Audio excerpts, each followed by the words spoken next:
welcome back to Pixels and Pints, Season 4, Episode 12. Joining me tonight, as usual, is the magical Dan. Hi. And the effervescent Tom. Hey, that's what I call you. Yeah, I know. I stole your word. The sparkly Tom. How's that? Oh, is that just like a Twilight vampire. Glowing? Yeah, exactly. I was going to say glowing in the moonlight, Tom. Technically, it's Dan. Look at his... He's the one who's bioluminescent over there. The light in this room is directly above, so it's either blow out the bloody the light in the room or have my pasty white face and my red and grey beard showing. Tom, maybe you and I can chuck in and get him one of those beauty lamps that you can get from one of those I'm circle, sure Elgato sells them in JB Hi-Fi. Yeah, a ring light. Yeah, that's it. Ring lights. I actually thought that lovely. I thought about the ring light because there's nothing on the wall directly behind my monitor here, so I thought you can get them from JB. So I thought I might just get one from JB. Anyway, this is wonderful start off content. Yeah, we're three ill-informed idiots that are going to talk shit about pop culture, movies, comic books, TV shows, ring lights, video games, and we're going to try and review some crafty beer on the way. Yes. And if you're a regular listener to the show, please do us a quick favor and tell all your friends. So we're going to do a big drive just to get some more listeners and some more watchers on our YouTube channel. So you're going to see over the next few months a lot of evolution of the podcast, particularly for video. So there's going to be some sexy graphics and that sort of stuff coming up if that turns you on. So yeah, please tell your friends, hit us up on Facebook. I'm going to start putting up some more posts just in terms of building a community. So please give us feedback in terms of what you love and what you hate about the show, what you'd like to hear us talk about, get mentioned, etc. So yeah, I think we're going to start with some news, unless we want to get straight into a beer. I'm going to at least pour one. Yeah, I've just got my starter beer that's going from before. Yep, me too. Okay. So you guys obviously, I mean... Deep throat the mic. People listening, I turned my volume down a little bit because it was crackling in my ears, so... Turn your headphone volume down, but leave the mic up, please. No, I can't, because then that turns everything else down. Anyway, technical difficulties we'll deal with later. We've got a new setup. We're transitioning. We are transitioning. I've completely lost my train of thought now. What the fuck was I talking about? We were talking about beers. Beers? Oh, yes, because of lockdown, and Tom and Pete are in, once again, more accessible areas than myself. They have a better selection. Well, not a better selection, but a more various No, it's a better varieties. Selection. It's a better selection of equal quality Australian craft beer. Well, there you go. Okay, there you go. Better selection. Did you notice an quality. American beer made it into your lineup last episode, Dan? I can't even remember what I had. One of the beers, it wasn't Southern Tier, it was White Bay Brewing, is a US-based company. No, White Bay is... No, they're in Balmain. Yeah. Oh, I'm going to look it up. I'm sure there was a US beer in the I've lineup. been to the brewery, so... I know the owners. I believe that part. I'm sure there was a US beer that made it in, unless there's an identical brewery name overseas with an identically named beer. That happens to Batch all the time because there's Batch Brewing in Detroit, Michigan. So we often get randomly tagged in untapped check-ins for beers that we've never made that we're always just like, nah, I'm sorry, wrong brewery. Oh, maybe it was us. It was us, Tom. What? The Strawberry Dream by Southern Tier Brewing Company. Strawberry Dream Shake by Source Brewing in Marrickville. I did tag the wrong fucking beer. It's got the same logo. Good one, champ. I'm glad we flashed did you that do out. that after you drank that fucking 11.5% old money? I was too rashed. I was polluted last episode, so apologies, folks. I'm glad it gave at least Izzy Eduardo a good giggle. It's always good for some feedback on the podcast. Do we want to kick off with some news? You were talking about lockdown, your selection of beers. Was that all you wanted to say, or did you have more to add? No, I was just saying that yours are going to be different than mine. So I do have all gone different tonight now. Yeah. Oh, you guys don't. Oh, you guys have got different ones again to each other. I don't know. I got a little carried away on the Beer Cartel website and ended up. It was like $350 in fucking beer, man. It's a crazy amount of money to spend on alcohol that's not raw spirits. Yeah, or every time I go into Wen's Quaker Cellars, I always go, I'm just going in to get 6 beers, walk out with fucking $130 later. Yep. Yeah. Yeah, I won't bother saying what I've got then. Seems we're all going to be different and we talk about them when we get to them. Okay. All right. Well, let's kick off with some news. There's lots to get through. This is going to be a bit of a weirdly structured episode, and we are adding a little bit more structure to our podcast. So, again, if you preferred the meandering random conversation with no actual point, we're kind of going to try and keep the spirit and move away from it with a little bit more structure. Free Guy. So I'm assuming no one's seen Free Guy because you'd essentially have to have illegally downloaded it and probably wouldn't want to admit to it online anyway. I know I haven't seen it. Haven't seen it. No. I've seen plenty of previews for it. It looks entertaining. It does look entertaining. It definitely is a popcorn movie. I mean, we've all played Grand Theft Auto, so I mean, it's right up our alley. So yeah, I've been following it since the start. It's another project of just annoy the shit out of studios until someone makes a movie like Deadpool, right? He does it really fucking well. And Crowdsources support. Ryan Reynolds we're talking about here. If Yeah, anybody Ryan knows Reynolds, what we're talking about. But he did an interview the other night on the project, and he made a very good point saying he was refreshed to do something that was an original IP, not a sequel or a conversion from a comic book or a book or something like that, even though it is Grand Theft Auto in a movie. Yeah. Yeah. I mean, It look. seems to be just every video game. It's a whole mashup. It could be just as easily like the original Watch Dogs. It's just a dude walking down the street and Yeah, there's an I NPC guess. character you interact with. And I mean, if he had pixels all over his face and his eyeballs on the outside, then he could have been from Cyberpunk 2077. Or Assassin's Creed. But the news around Free Guy isn't so much that it's come out and it's already exceeded box office projections at $26 million on opening day, which is apparently pretty good. I've got no sense for these types of things. But Disney's already confirmed a sequel. So it's kind of ironic what you just said there, Dan, that it was refreshing not to make a sequel to something, but he's getting his own fucking sequel He's to getting the his movie. sequel, yeah. Well, I mean, that's good. I mean, it's the kind of news we need at the moment. It's good that he's. I mean, I fucking love Ryan Reynolds. I mean, I think everybody does, don't they? Yeah. You have to be pretty fucking cold-hearted and stony to not like Ryan Reynolds and all the shit that he does. He's got such a good community of other actors around him that probably wouldn't have exposed that part of their personality quite as much if he wasn't bringing it out of them. So if you look at Hugh Jackman, right? Like, Hugh Jackman's a stand-up dude, and I've always respected everything that he's said in interviews and those sorts of things. He seems to be just a genuinely good dude, but the stupidity he gets up to as a result of Ryan Reynolds kind of poking his buttons, Yeah. I just think seems to bring the best out of people. Yeah, and did Certainly you for see entertainment. one of the trailers for Free Guy was a Deadpool and Korg react video? Yeah, the Deadpool react there was pretty good. Yeah, And they need to do more of that. Those two. did Well, I you think see the only Chris, reason they got Chris that over the Evans line- cameo? Well, there's heaps of cameos in it, but with Taika as the lead bad guy, that was, I think, the only reason they got that little react video going. It was the two of them Yeah. having a bit of fun. Yeah, is he is Taika the director? He as well? is. Yeah, He okay. is the director, and he's been confirmed as the director for the sequel as well, which is cool. Yeah, I mean, great combination. Great combination. There's a fair few cameos in it. I'm sure. I think, Chris Evans. I'm pretty sure Channing Tatum's in it. There was a list I saw the other day, a bunch of others, but they also have their little jump in and do their little comedic bit and then bugger off and Jump back out. Yeah. I'm really looking forward to the movie. I've been following it since the start of the movement that he created for it, so that's cool. And I guess given it's Disney, we'll see it on Disney Plus in what is it? 45 days is now the thing. We got to wait. 45 days. Yeah, same with Shang-Chi. We'll Moon still Knight. be in lockdown by then, so it's all right. We're not going to be out before Christmas. That's why we've moved to this new platform. Did you guys see the leaked concept art for Moon Knight? I did look at it just before. We're not showing it on the YouTube channel, just so we're fucking clear, because it has been leaked, and I'm sure lots of people have the shits. But Oscar Isaac. It just looked like something straight out of the comic book. Like, it wasn't anything special, to be honest. There's lots of different directions they could have gone with Moon Knight, though, and in fact, what I read was the direction they have obviously gone is less mainstream Moon Knight comic and more alternate universe.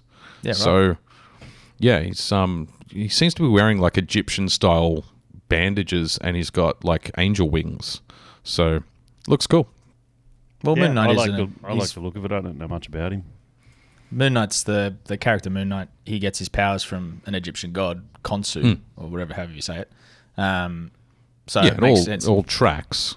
Yeah. Yeah. I think they're going. It seemed to be more, like a more traditional, like, kind of early 2000s Moon Knight, like almost like Marvel Max series, which would be great. Like if we go down that route with it, because Moon Knight's kind of a more deranged, violent Batman, essentially.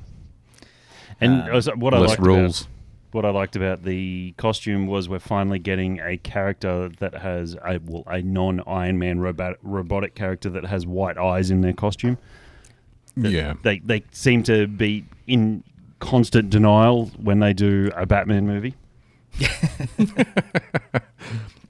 Just quickly, Emma Stone confirmed she's just signed on for a Cruella sequel that specifically calls out when she... The article that calls out that she signed on for the sequel calls out that she's struck a mutually beneficial arrangement that takes into consideration new distribution models. Smart. So it was just kind of a callback to the conversation we had about Scarlett Johansson last episode. So there was talk about Emma potentially suing them as well, but clearly she's not going to sue Disney because they've just given her a contract with lots of money in it. Yeah, and I mean she'd be silly too. Scarlett Johansson, I think we spoke about it, saying she can burn bridges now. Like she's no longer in the MCU. Emma Stone's young. She might have one of those Marvel movies lined up for the future. I mean, who knows where she could go? Well, I mean, she's already been in a Marvel movie, but to play a different role, a more... God, it'd be funny if she went in as another Black Widow. That would be a nice nail in the irony coffin. Suicide Squad. I'm a bit... Have you seen it? I haven't seen it, but my good mate Kyle has. And can I read you his review? I think you'll please. Definitely appreciate it. He just straight up out of nowhere, he just sent me, the Suicide Squad is so shit. And I was like, oh, really? What way? He goes, it's like they got gunned to say, make Guardians of the Galaxy for us. It's trying so hard to be Guardians and Deadpool at the same time, it just becomes a joke. To be honest, I think it's the worst of the original. The only hope now we have for a good villains movie is a Thunderbolts. I was like, okay. And this is a guy who is a DC fanatic. For him to turn around and be like... It plays straight into what's going on. So that was my piece of news there, right? So it's had an underwhelming box office result. It's getting smashed by fans, but it has some of the best reviews of a DC movie ever from the actual critics. It's got a Rotten Tomatoes rank of 91%. The Suicide Squad represents the very best that DC films can be, taking the kind of risks that you wouldn't see in a Marvel property. So talk about a polarizing movie. I'm going to be interested to see what we think. So we Australians, are we getting this, well, us lockdown Australians, are we getting this on HBO Max? Does anybody know? Quick, Peter, type fast. Type fast. Type fast. I saw the colour of your screen changed. You can see it in the reflection, right? Yeah, I know, yeah. You can see my PornTube window. That's why I had to shut it down. Called it. Australia release. There we go. 5th of August 21, my left. How to access HBO Max in Australia. This is going to be a distraction, not an improvement to the show's content. So it looks like they're not taking us in lockdown on HBO Max into HBO. Is it HBO Max? Is that what it's called? It is HBO Max. Yeah. Which isn't available in Australia. Is it? It's on. Everything's on Binge. Yeah. And I don't think Binge has a pay, like an internal pay model like the other ones have. Like I mean, Disney obviously Plus, it wouldn't be. Yeah, Disney Plus and all those ones. And even Amazon has an internal paywall as well if you want to watch some of those ones. So I wouldn't imagine it'd be hard for them to implement it if they need to pump up the I say this in quotation marks, the box office numbers for that release with pandemic. The only thing I'm finding is suck it, Australia, for being in lockdown. You won't be seeing it until it comes out on Blu-ray, because obviously the cinema release will be done by the time we get out of lockdown and cinemas open, unless they hold it back, I guess, for cinemas. And otherwise, it's going to be DVD release. No, I reckon they'll hold it back for a reopening of cinemas. Go and see all those blockbusters that came out in the US that you couldn't see in cinema. Go see them now. I know we're going to get to it later, but I have to say it now if we're talking about cinemas and box office. The only thing I'm going to be so fucking devastated if we're not open by October and I can't see Dune in the cinemas.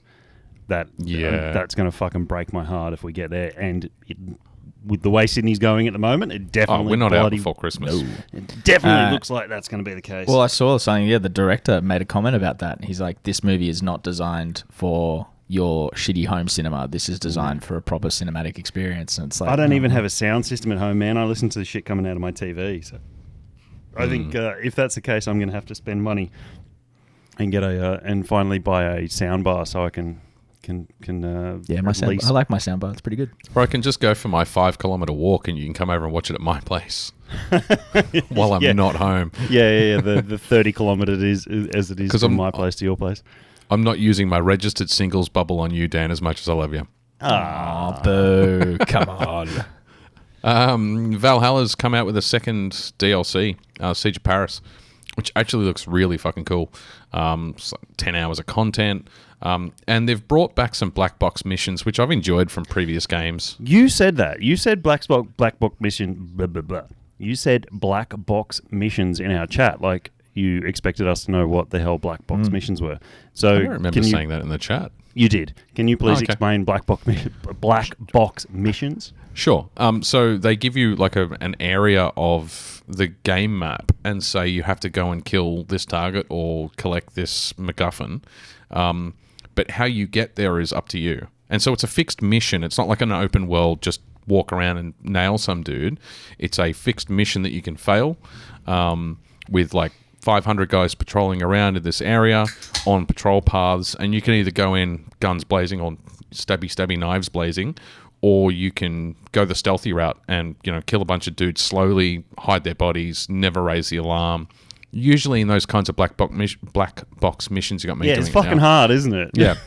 Usually in those black box missions from past games, you'd get like extra credit in the mission, like there was secondary objectives for not raising the alarm. I don't think they'd bring that back because the Valhalla engine doesn't really support that. But yeah, so I just like the idea of just open world.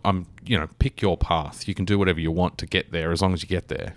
What you said sort of excited me a little bit because I thought that you were kind of referring back to some of the more original stuff where you sort of had first game.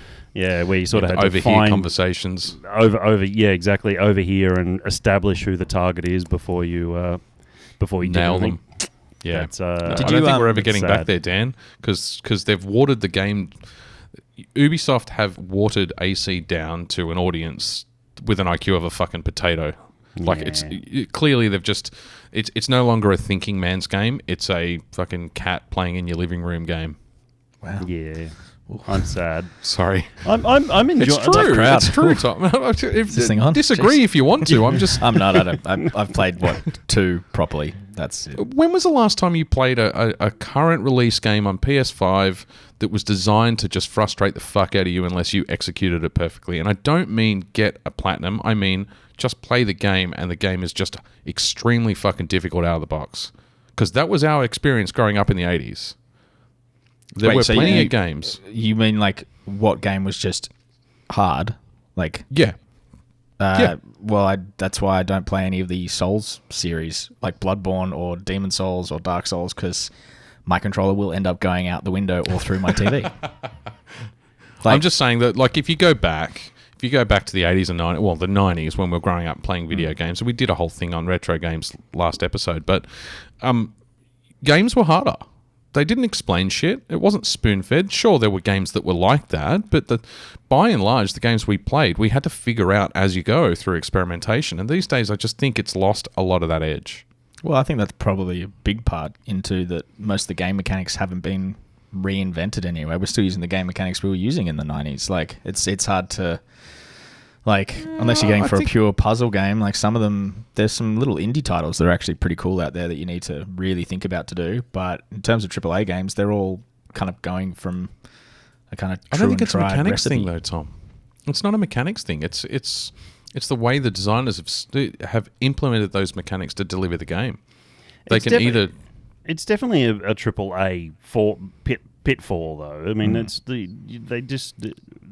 want to sell the most people, so they want to have it so you can play it audience, on. Yeah, that's all difficulty levels now. Like, currently the games I've been playing recently to platinum them, because that's what I do now. Like, I have to do multiple playthroughs. Yeah, you have to do multiple playthroughs to either get certain difficulty levels unlocked, like playing Bioshock Infinite over the last weekend. Like, I have to play it first on hard to then do it on the 1999 mode, which is super hard. Yeah. So, like, they only put that in there so that if you are particularly good at it, you can go back and go, all right, this is the real challenge. But, the 15-year-old who's just scraped through on the age rating for that game can pick it up and still run around and lightning somebody and shotgun them to the face. Like, Yeah. Just enough to have them borrow mum's credit card to buy the game, because after that point, the developer doesn't really care. That's true. And this is what I mean about the tangents are still going to continue as the soul of our podcast, right? I did have a question about AC as well, Pete, for you. Just before we jump off that, did you ever finish the Druid thingy? No, not yet. Okay, cool. I do have a lot more time coming up soon, so I was just wondering if you were getting excited for the Paris, if you'd managed to finish the other one, and then we're jumping into it. I won't even touch Paris until I've done the Druids expansion in Ireland, but yeah, for various reasons, I just haven't been excited to hear another Irish accent. Fair. Dan? Fair enough. I was just saying we're 5 topics down on the news list. I think we probably should talk about the beers now before we go any further. Good point. I did just crack my beer. It's a beer I've been wanting to put on the podcast for a little bit. It's by Garage Project and Victory. It's a little cross-continental collaboration brew. It's the Airdrop New Zealand Hopped Pilsner. There's a little can art. Victory are from the UK, and Garage Project obviously from NZ. And it's the Victory Airdrop. For this release, we bring you Airdrop, originally brewed with the legendary Victory Brewing Company. In Downingtown, Pennsylvania. I didn't read that correctly. Riffing on their flagship Prima Pils. This crisp, super aromatic brew is packed with Ruaka, Nelson Southern, and Motueka hops, giving a delightful Antipodean twist to this classic beer, bringing home the goodness.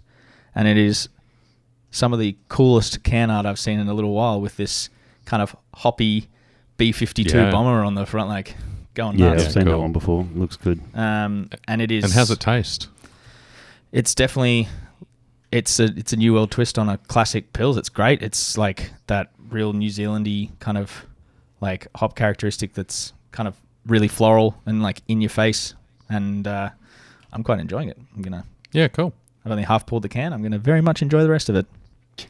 What are you drinking, Dan? Like I said earlier, I had to raid the cool room at work. We always have a wide range of Sydney breweries and just general stuff. We've got one of our delivery drivers that comes through that picks up stuff for a lot of the other breweries, and he's got this little beer swap thing going with everybody. So good. We give him seasonal stuff that we do, and he goes, "Yep, okay. Well, I've got this today." So he gives us bits and pieces. So that's cool. There's always a bunch of different stuff in our cool room, and we do divide it up, obviously. But we've got so many beers going through the brewery at the moment. It's absolutely crazy the amount of different shit we're doing. So I grabbed a couple of different ones that we had in there. So my friends over at Yuli's Brew, they sent me some of their Colin ginger beer. I can't read this because it's dark in here, but I'm pretty sure I should have read this before I came in.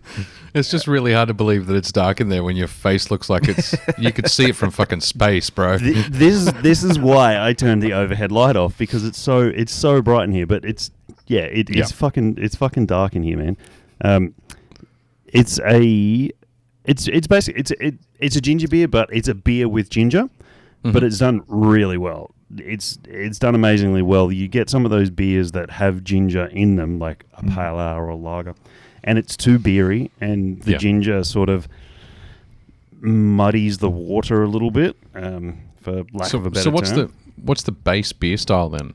I'm pretty sure it's a pale ale kind of thing. It doesn't really say. Well, I mean it does, but I can't read it. The malts are just pale ale and rye, which is a really light body. The rye will give it a little bit of a spice, and it's only got bittering hop in it. It's only got target in it and ginger, so there's no big hoppiness to it.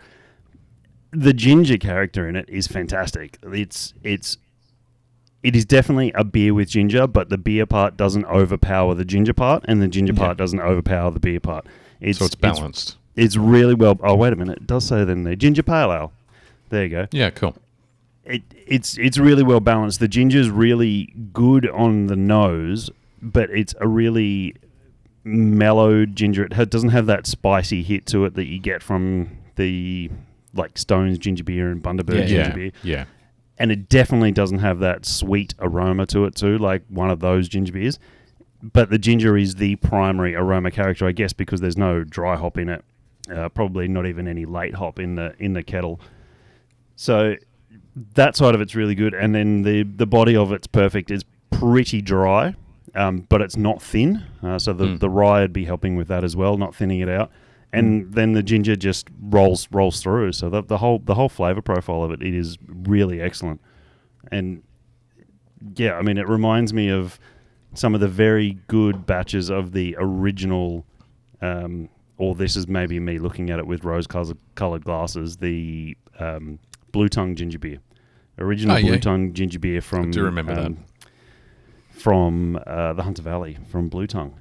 But great ginger pale ale. Fantastic. Probably the best ever beer with ginger that I've ever had. Wow. Shit. Well, geez, hard act to follow. So I'm drinking In the Crumble, the Mighty Crumble, which is a re-release. Yeah.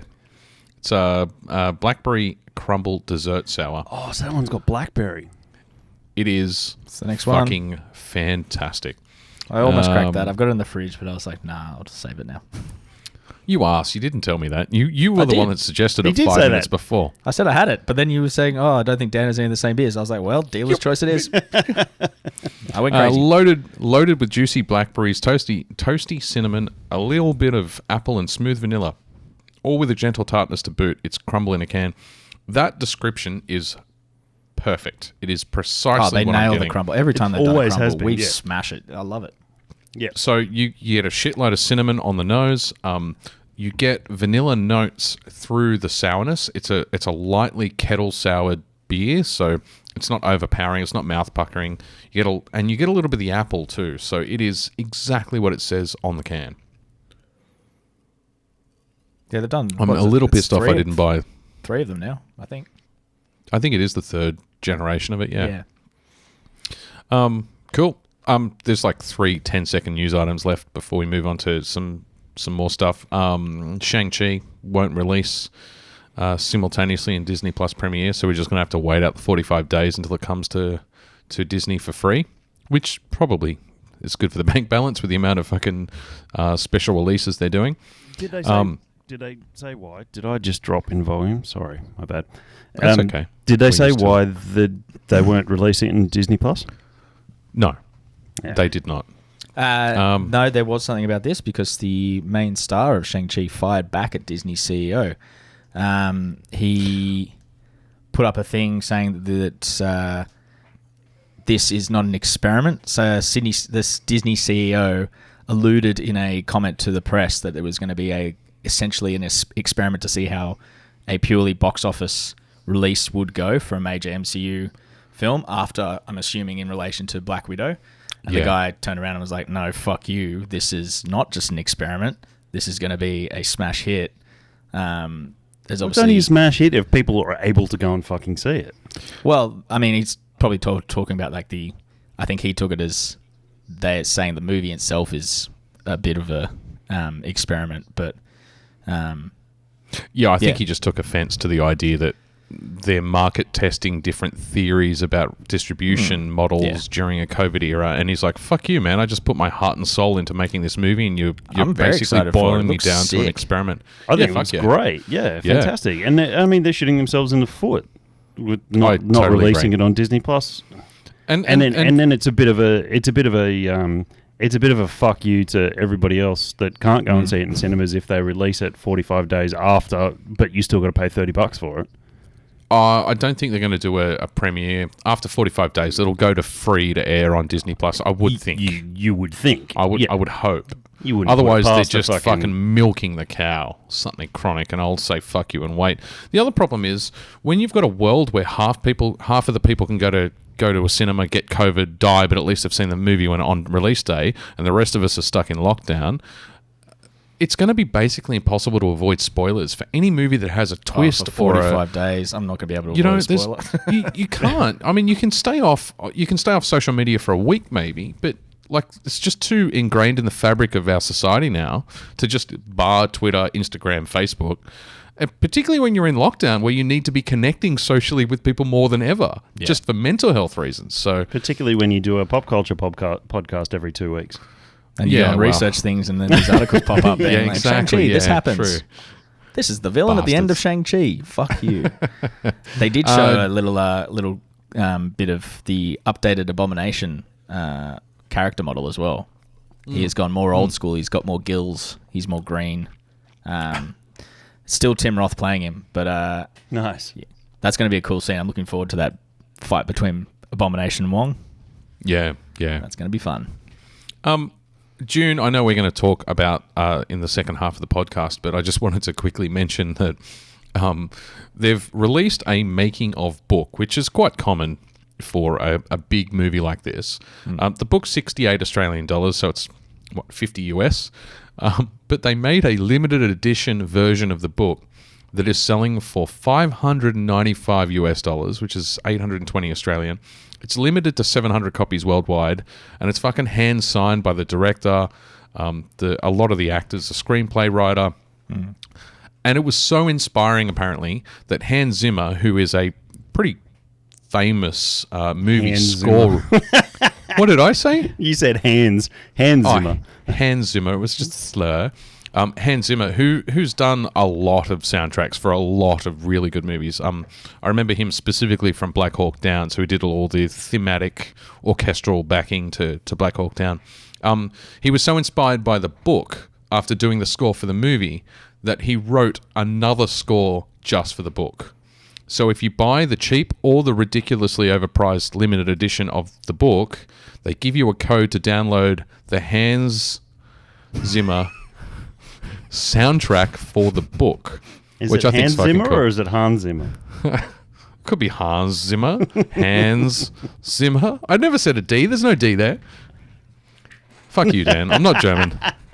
Also, Hans. Sorry, Black Hawk Down is the Hans Zimmer movie you go to for his soundtrack? Yeah, I was going to say that's his baseline, Black Hawk Down. No, yeah. But I enjoyed the movie and the backing so much that it's one of the soundtracks I actually went to a Virgin store and bought the disc for, which is why I know and why it sticks out in my memory that it's Hans. Dark Knight, maybe? Just a little bit? Came out about, I don't know, Man 15 years afterwards. Yeah. I wasn't suggesting it was his most famous piece. Oh no! Stop googling shit, you arsehole. I am. That's what we're here for. No. I wasn't googling stuff for you. There was an article I read after you mentioned it. I went and obviously had a look at this because I wanted to see what the book was all about. Yeah. And everything like that. But it seems that he's had quite a love of Dune for a long time. Yeah, you definitely did. I'm just trying to find the quote from it, but don't wait for me to find it. No, we can come back to it. Anthony Mackie's just closed the deal to play Captain America in Cap 4. Fuck yes. And I thought it was cool that the screenplay is being written by Malcolm Spellman. I keep looking at my other screen to make sure I don't mispronounce any more Hans names. Who's the head writer and creator of the Falcon and Winter Soldier series. So he obviously understands the IP intimately. The only reason I pulled you up on the Hans and the Hands thing is just because in Solo, when Lando Calrissian quite obviously mispronounces Han. Yeah. Which is, anyway, that was the only reason I thought it was funny. The only other thing that I wanted to mention about that is Sebastian Stan. Is that how I pronounce it, or is it Sebastian? Sebastian Stan hasn't been confirmed for the movie yet, so it's going to be interesting to see if that plays out over the next week or so, and we're going to get a Falcon and Winter Soldier kind of reunited, or if we're just going to get Anthony Mackie playing Cap and just kicking ass as Captain America 4. I would be hoping that he'd bring in the guy who played the soldier. He's not informant. the first episode, the soldier when they're in Turkey. That guy, that character goes on to become Falcon. So it'd be really cool if he got brought up as in a Falcon suit. Oh, really? Yeah, as a comics, so I don't want to say sidekick, as a partner. Yeah, so when Sam... Why can't he be a partner. sidekick? Is there some sort of connotation that's negative and not allowed in society now? No, I just think don't he will think be a that- sidekick. he's not a young orphan that's been found on the streets and Yeah, raised in a dark cave. Like, he can't be a sidekick. the character. Some new news on Robin I'm choosing not to share in this episode. Robin's bisexual. It's nothing Good on new him. to DC Universe. Constantine in the comics has been bisexual for years. The It's- I don't know- Characters why- as a concept being bisexual isn't new, but when did they confirm Robin was bisexual? In one of the latest... Yeah, Yeah, like recently. That's what made it news. That's what I was talking about. Yeah, I don't understand quite why that's such newsworthy news. It's when did they bring up that Constantine has got written as bisexual for years? Years and years and years. It's just it's something that I find it a strange Weird piece that of it's news. newsworthy. Yeah. it was just a slow news day in the comic book world, I think, that day. Yeah, Nothing real was fair coming enough. out. And, It's a lot of those anyway, days. when they announced it, the comic book that they've got it in, it's a fantastic fucking artwork that they've chosen to use for Robin. It looks like Tim Drake Robin too. I haven't gone into that because it didn't look like Damian Wayne. It No, is Tim Drake. Yeah, I think it is Tim Drake, yeah. It is Yeah. Tim Drake. Okay, Yeah. well, there must be... Oh, fuck, I'll have to look into that. spotted, Dan. How many I Robins don't are know- there now? Like, Sorry? how many Robins are we up to? We're 4. 6 4? or something like that. Yes. Oh, really? 6. Yeah. They got to stop killing him. No, they're all live. They're all live. Well, the thing is... How many Nightwings are there? 7? No, there's only one Nightwing. And what completely threw me with that was it looks like Tim Drake, and obviously you guys have just confirmed it, but Tim Drake in the last reboot they did of the universe was Red Robin, and Damian Wayne was Robin. But Damian Wayne's gone off on his own. He's actually separated out from Batman because he got sick of Batman's rhetoric, basically. Yep. And he went and found his mother and... It's important to find one's mother. sorry? It's important to find one's mother. Yes. So he went off and found her and sort of made his peace with Bruce, but then Bruce said, please come back, rejoin the team, basically. So And- almost the storyline from season 2 of Titans. Yeah, basically. Yeah. As he's becoming Nightwing and he's rejected Batman and Batman's kind of re-entering his life. but Yeah, there's still definitely. broken And- relationship. Yeah, I find it's that interesting, man. Like, and this is another fucking tangent, right? Because I've got a million hours worth of shit to talk about on the sheet, and we end up not talking about it. I found that relationship play out in Titans season 2, and the characters of Batman really interesting. Beyond, Bruce Wayne's always grappled with his own inner darkness, and there's the psychology, the fear being used as a weapon against his enemies, and there's lots of really cool themes. But one of the better ones that I think they've successfully explored in the movies and the TV series is the whole relationship with parents thing playing out as the psychosis you carry forward through the rest of your life. And I thought they did that really well in both seasons of Titans.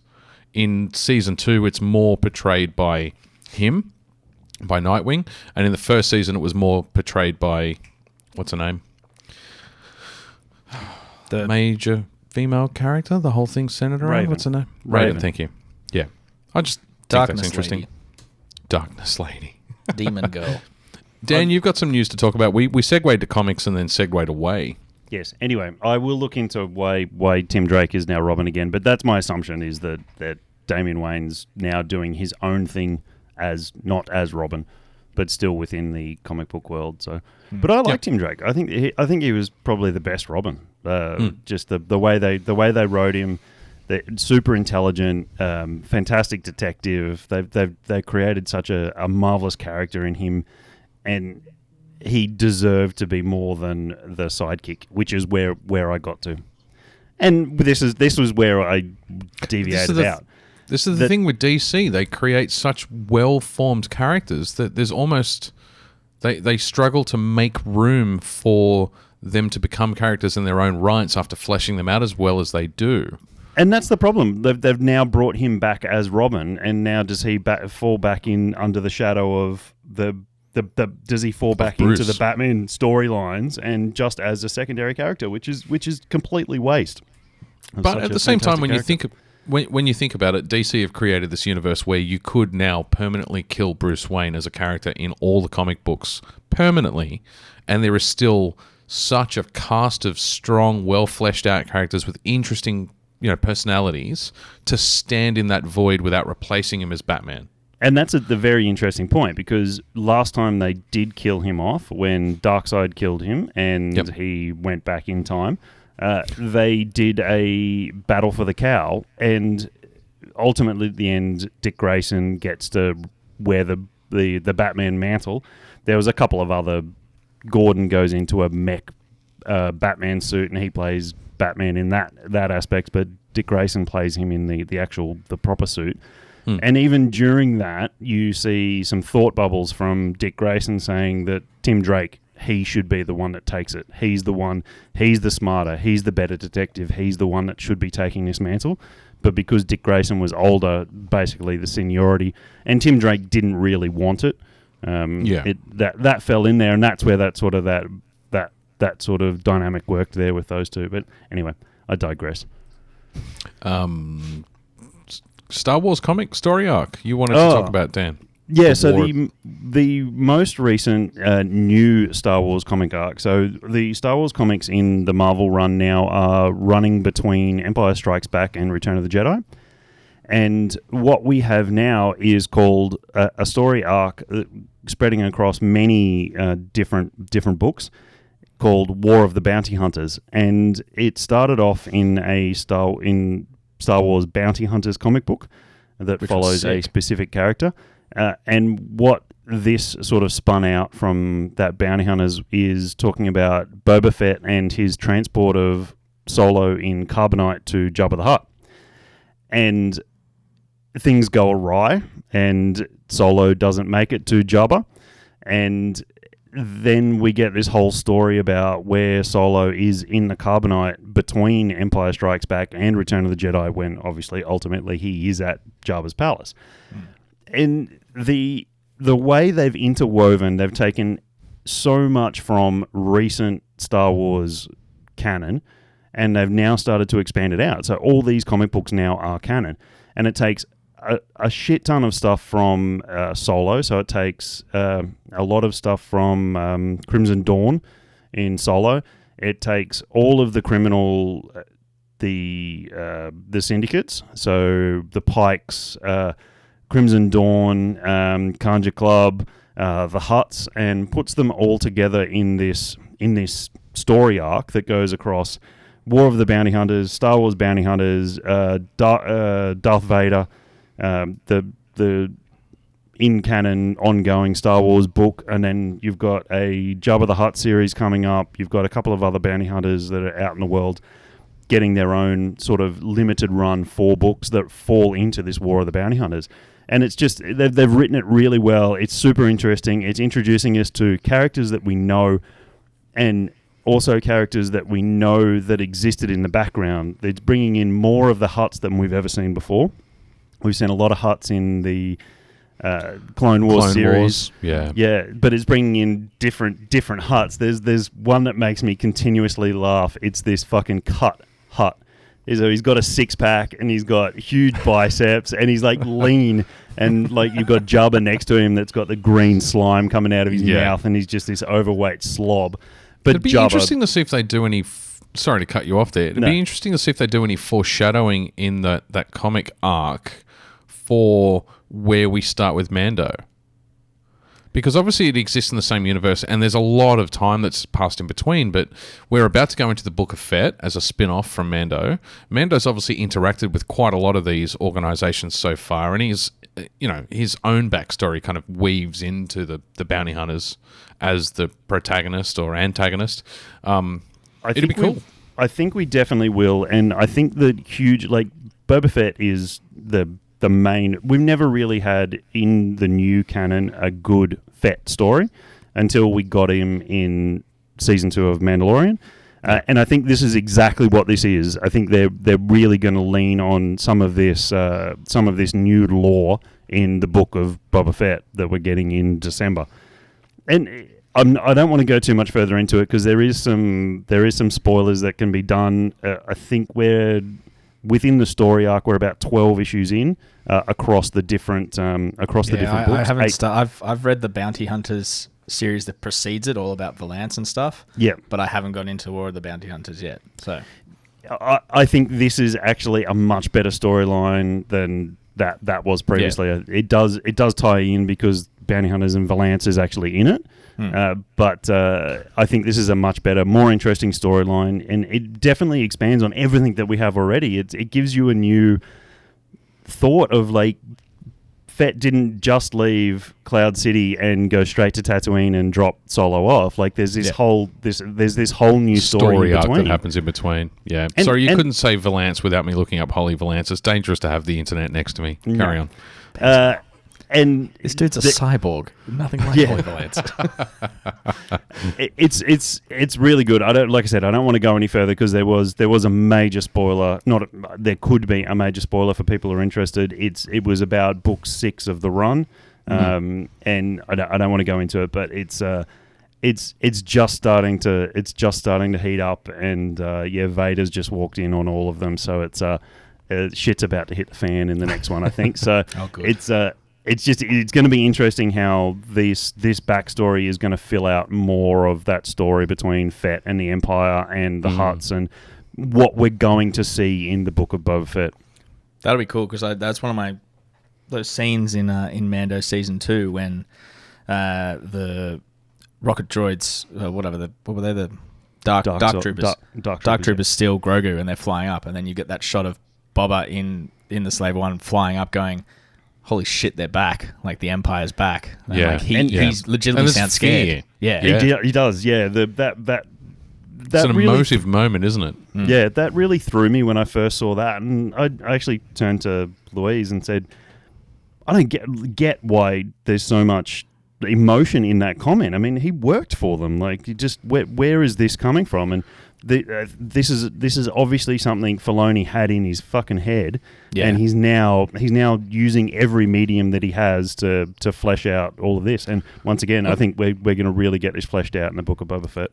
I really think so too, and I think you'll find that there's a potential that he was forced into, because the Empire was during the trilogy, the original trilogy movies, the Empire was that strong that. You either join our little cause and be a bounty hunter for me, or you die. So there's a lot of opportunity there. Classic line: no disintegrations, and it's just as you wish. Like, for Fett to be like, all right, I'll play by your rules. Like, he clearly feared Vader, like rightfully so. Like, and that's definitely one of the things that's going to be interesting now, and definitely that situation.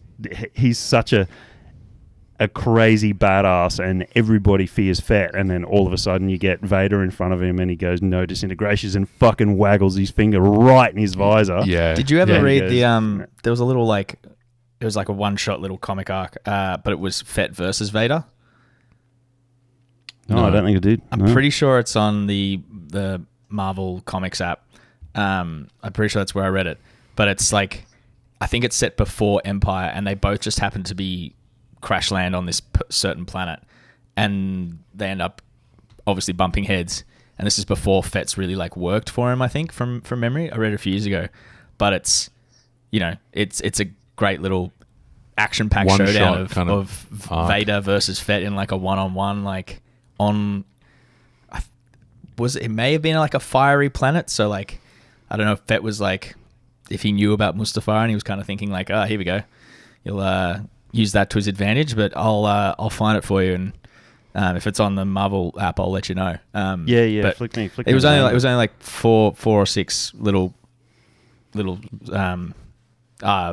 books, but yeah, it was very entertaining. Yeah, awesome. Yep, cool. Love to read it. Just trying to push us along. Star Wars Visions. Star Wars in Japan. Yeah. What more do we need? It's about time that there's been some really good non-official anime versions of Star Wars. There's a fantastic, I think it's like 8 minutes long on YouTube of an anime X-Wing TIE fighter battle. Yeah, TIE fighter, and it's from the perspective of the TIE fighters. And this is giving them the reins. It's going to be sick. So it's a mini series of standalone stories as told through seven studios, 7 really famous anime studios are doing 9 short films. Yeah. Oh, it's 9. Okay. So I think it's like Animatrix. Like think like Animatrix. Yeah. Yeah. The trailer looked awesome. I might throw that up on the YouTube version of the episode. Bad Batch. You wanted to talk about? I think we can just skip over that. I mean, there's we can come back to it at some stage. Yeah, that's not news. That's more a review of an entire series because they finished season 1. Yeah, I didn't think we were going to have so much. The news is they're doing so season 2. There you go. Yeah, I put it in there. It's it's a much deeper story to go into there. But season 1 was great. It started. I think it was strong all the way through. There was 1 or 2 maybe episodes in the middle there that had a lot of meaning, but probably not too much meaning to people who didn't know more so it wasn't expanded obvious stuff. Yeah, to the casual fan. Yeah, okay. Yeah, which could have felt a little slow. But I think all across the board, I think season 1 was absolutely solid, and those last sort of few episodes were just absolutely killer. And the characters are great, and just the growth entire of those Bad characters Batch. of that first season, it's pretty good. Yeah. Well, after saying you weren't going to do a review, you've done a review, so you may never speak of it again.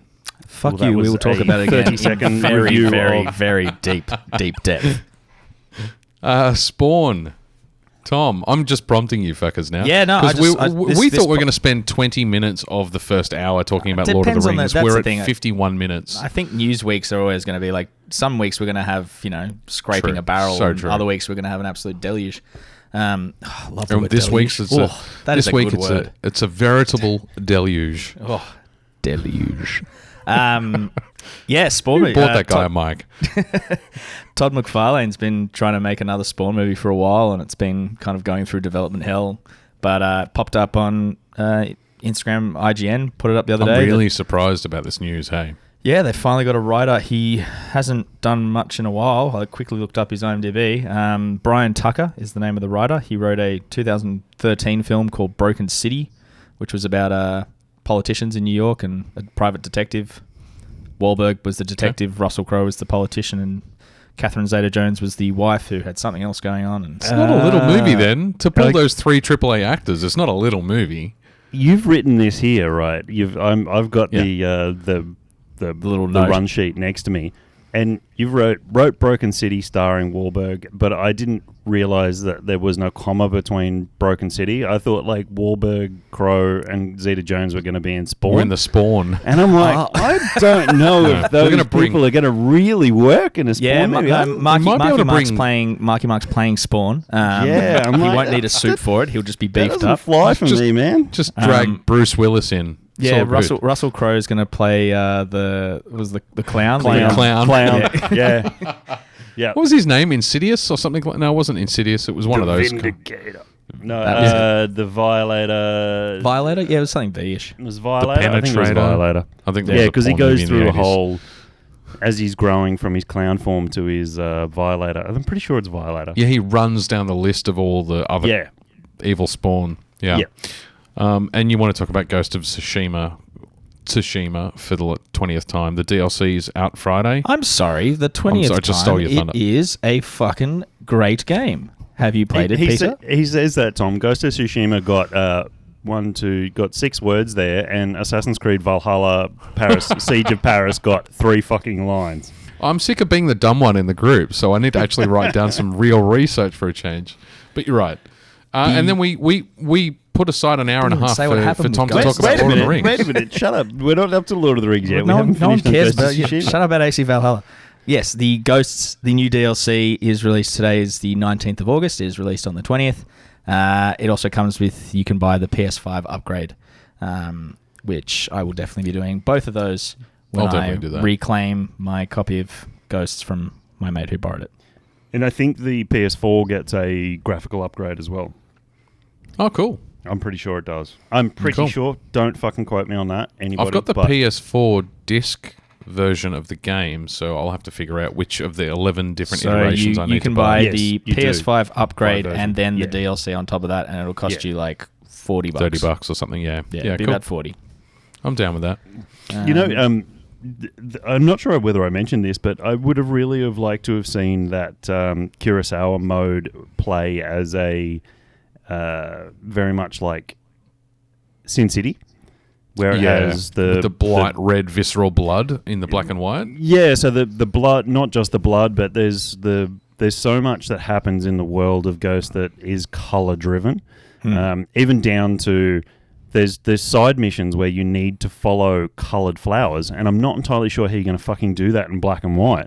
You need to follow them like a fair distance, like patches of blue flowers, a fair distance to get to the next like trigger for that side mission. And you could quite easily, like I missed it when it was playing in color, and I went the wrong direction and then had to backtrack and find it. In Kurosawa mode, how the fuck are you going to find those blue flowers? So I would have liked to have seen that play out as Sin City, and just some of those absolutely gorgeous fields of flowers in color, that stark color against the black and white and the film grain would have just been absolute. I can see it, and I want it. I got my ass kicked playing Kurosawa mode. I did it for one mission, and I haven't had my ass handed to me like that in a long time. But there was just one dude who was just hiding in some long grass, because it was basically all white. See the cues. I couldn't see where the arrows were coming from, and I was just like, "What the hell is happening?" Like, yeah. I was like halfway through the mission, I had to switch back and be like, "All right." Then I found him, and I desecrated his corpse. I was like, "Fuck you, chopping you up." You desecrated his corpse. Yeah. If they hadn't have made the soundtrack mono and old film, I would have played more Kurosawa because I love the aesthetic of it, but the sound design killed me, and you couldn't turn that off. It was I don't think you could turn it off. It was baked one into or the nothing. mode. That is one of the other things they're bringing to at least to the PS5 upgrade. They're syncing the characters' lips to the Japanese voiceover. So okay. So it actually, the thing that when you played it in the PS4 version, it was a little bit it wasn't synced properly, but they've gone back and redone it all so that it syncs properly just as well as the English audio. So it should play more authentically. Which would be cool. Have you guys cracked and started drinking a second beer? Should we talk about that? I can quickly crack it. It's right in front of me. I'm running out of my second beer, so I thought we'd better talk about it. Well, you go first then. Okay. We're at 57:40. I need to write this down because I don't have a marker system in the new app. So I am drinking. Just mark it on your screen.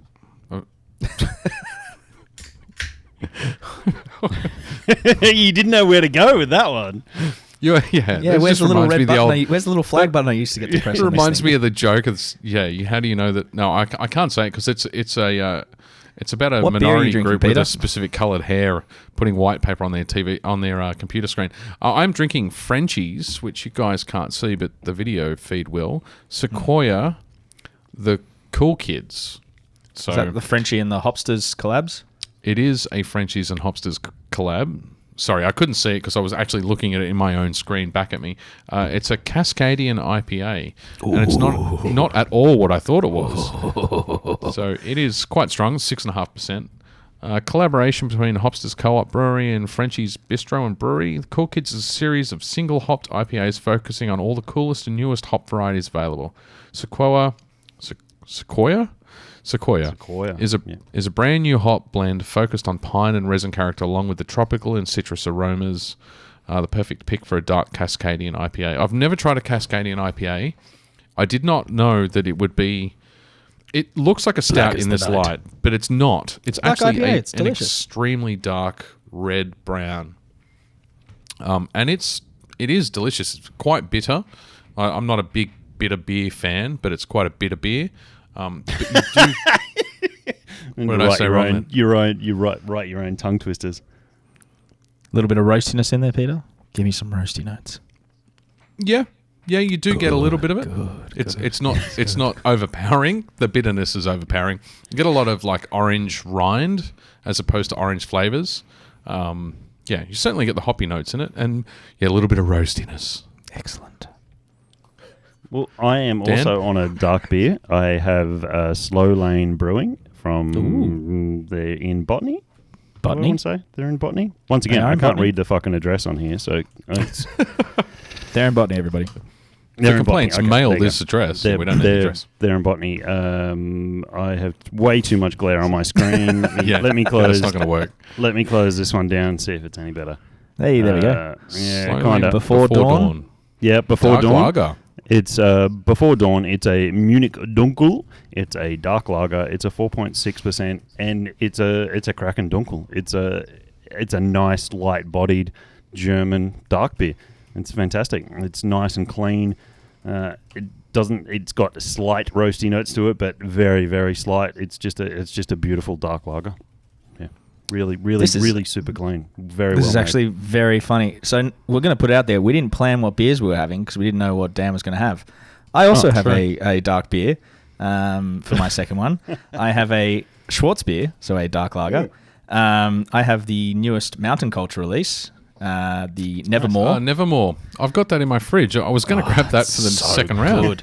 This is actually I bought this as a beer to walk the dog with from the Union, and I loved it so much. Then one of my It's a dog mates beer. was walking the dog beer, just like something nice. As opposed to a lawnmower beer. Well, I don't have a lawnmower. I don't have a lawn. I think you might have have a missed dog. the point there, but yeah, carry on. And I grabbed one, and then one of the girls from Batch, she was like, "Hey, I'm gonna order this beer. Do you want to go halves on a case?" And I was like, "Yes, I do." So we split a case of 16, and it pours beautifully. I gave it to the brewers Jeepers. the other day. It's It's a very full glass. yes, it's good stuff.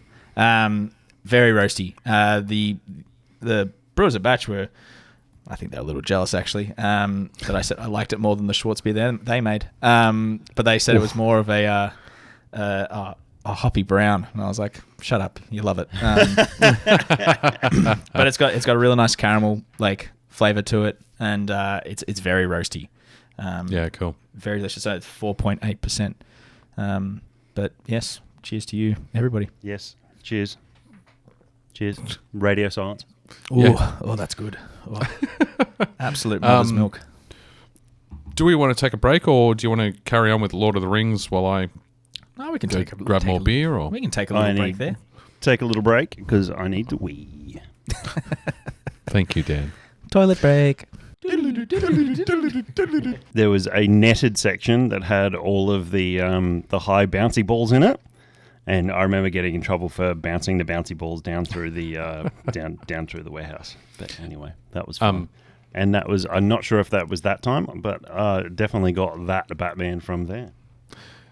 It reminded me of something I saw today, which was the when the nice guests come over, you used to break out the good Chinaware, but it was the Batman Forever frosted mugs you got from Macca's. I don't know if you ever had those.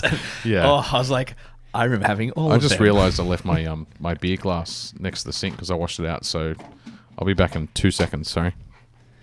We Go nuts. I'm not sure whether you had it over here as well, but in New Zealand there was a pie place called, I'm pretty sure it was called George's, and it was just this. It was like a double leveled McDonald's, but just meat pies.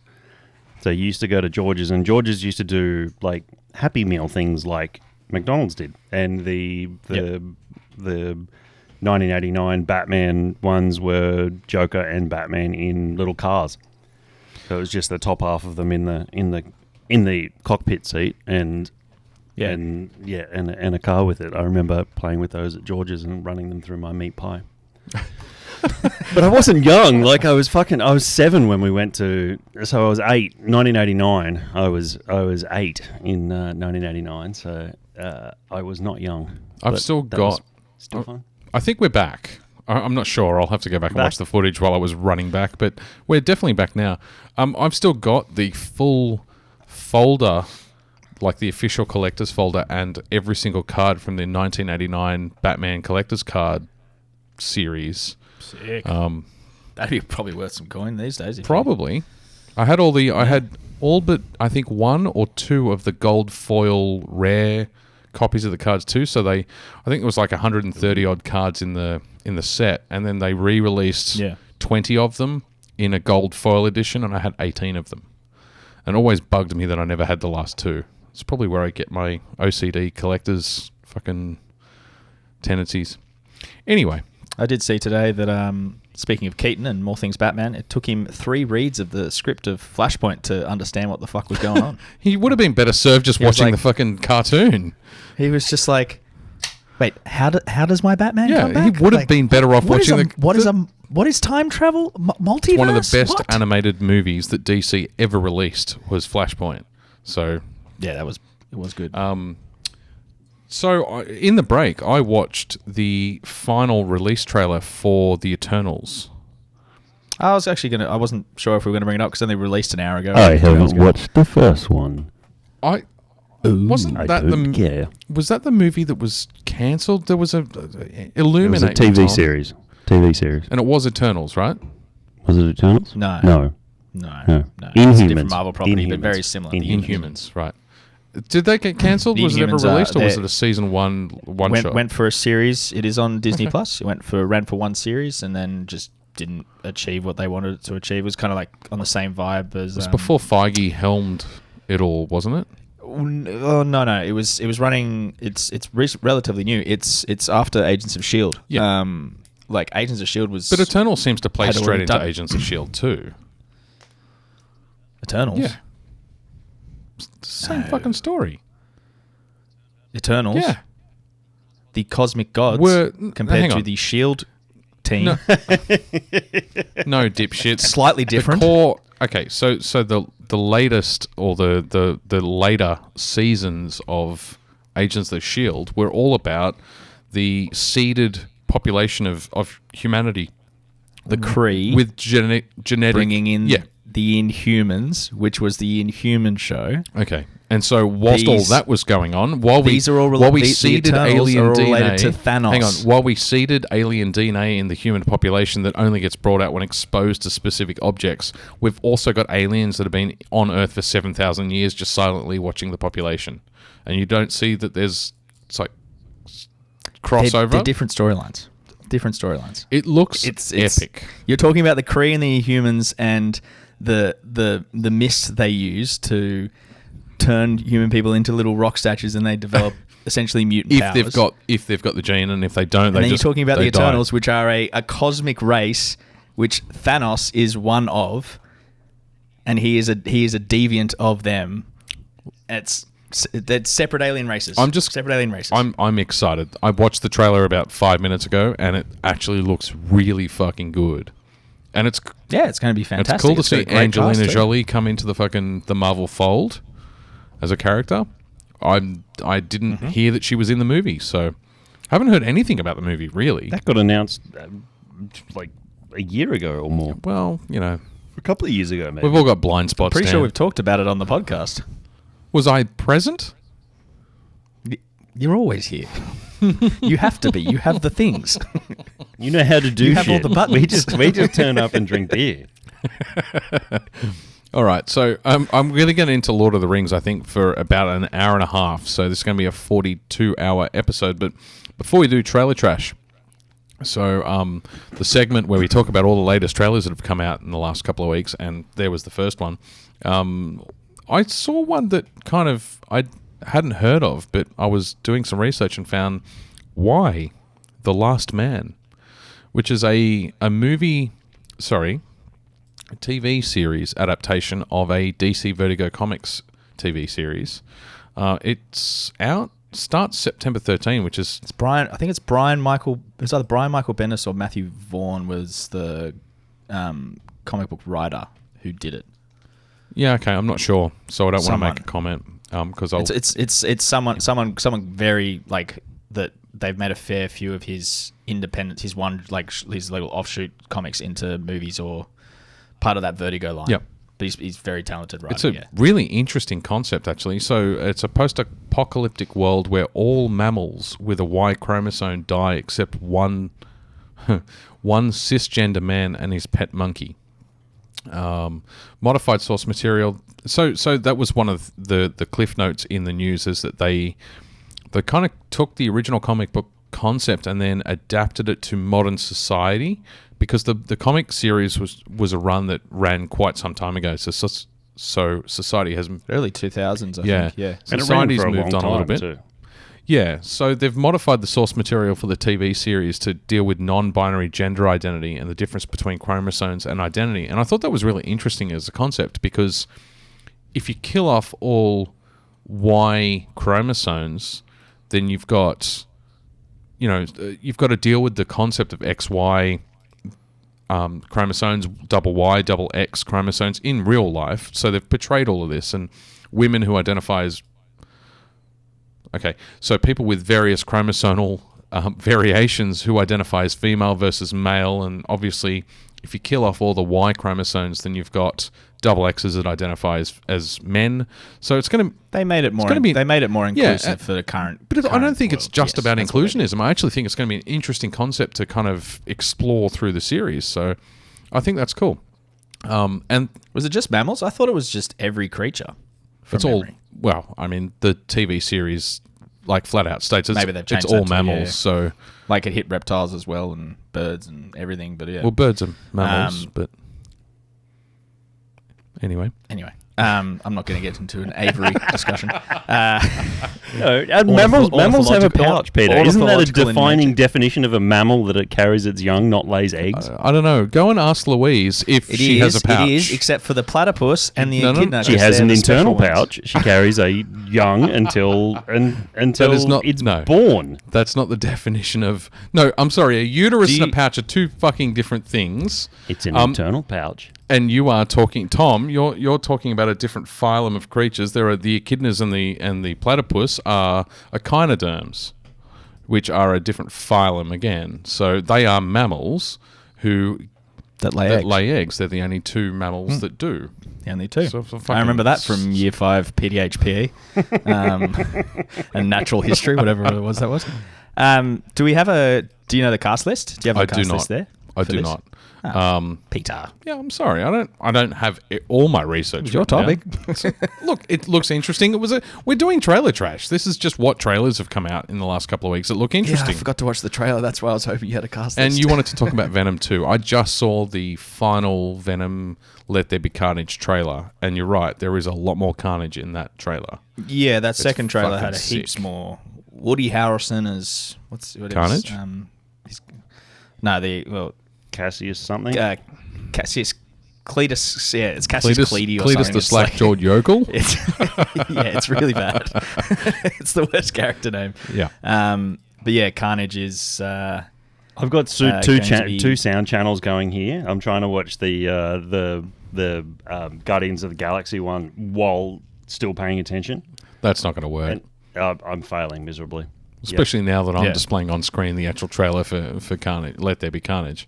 But there's a lot of repeated footage from the original trailer, but there's a lot of new footage in here as well. And certainly you get to see Woody Harrelson change into Carnage, which looks fucking awesome.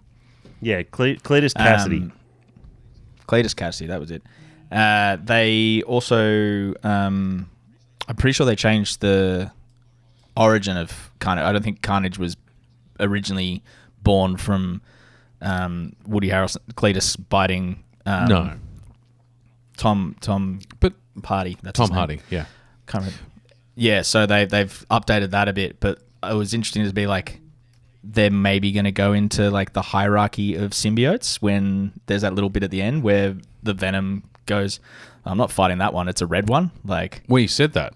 Yeah, what? but he says but he also like, says that in the first like movie. This hierarchy? No. So they established that lore in the first movie. He mentions the other symbiotes, that there were 4 or 5 kind of leaders of the symbiotes, and he mentions. I think he even asks the question: was there a red one there? Because he is clearly scared. Yeah. And I don't know that. I'll have to rewatch I haven't seen the first one in forever. I'll have to. I watched it only a few months ago. I don't remember anything about red ones. Yeah, well, I don't remember if he. It's going to be interesting to see if in the movie he gets the symbiote by biting Woody Harrelson, or if he already had it in him. Because I can't see how they can just. Carnage is a whole different character. How could you get that from biting? Well, isn't it? It's Venom? the symbiote. Just like the symbiote as an individual Marvel character, the symbiote just enhances the original But hosts it's a standalone entity, so it's got its own personality, which is what you're seeing with Venom talking to himself. So in the first movie, established. I'm talking from like the Marvel, like the comics history, what they're basing. No, on. So it was that. That's what But happens. it's got to be internally consistent. That's why Spider-Man became a dick. It's got to be internally consistent. You can't have Marvel 1 establish that they're all individual characters, and then Marvel 2 totally change that again, and now you can spawn a second character. This is what happens when Sony takes over the character rather than leaving the first it in movie was Marvel's a Sony wheelhouse. movie as well. Yeah. So I'm saying they should be in Marvel wheelhouse. Fuck Sony. Yeah, okay, I agree with that statement, but it's not relevant to the conversation. What I'm saying is, in the first movie, they established there are multiple symbiote blobs. Each blob is its own character, its own personality. Woody Harrelson must be infected by one of those blobs. Woody Harrelson as an actor, or the character he's playing, doesn't get the symbiote by biting fucking Hardy. But that's what that's what I think it implies that, but it's another red herring, which we see a lot of in trailers these days. I don't think Sony's that smart though.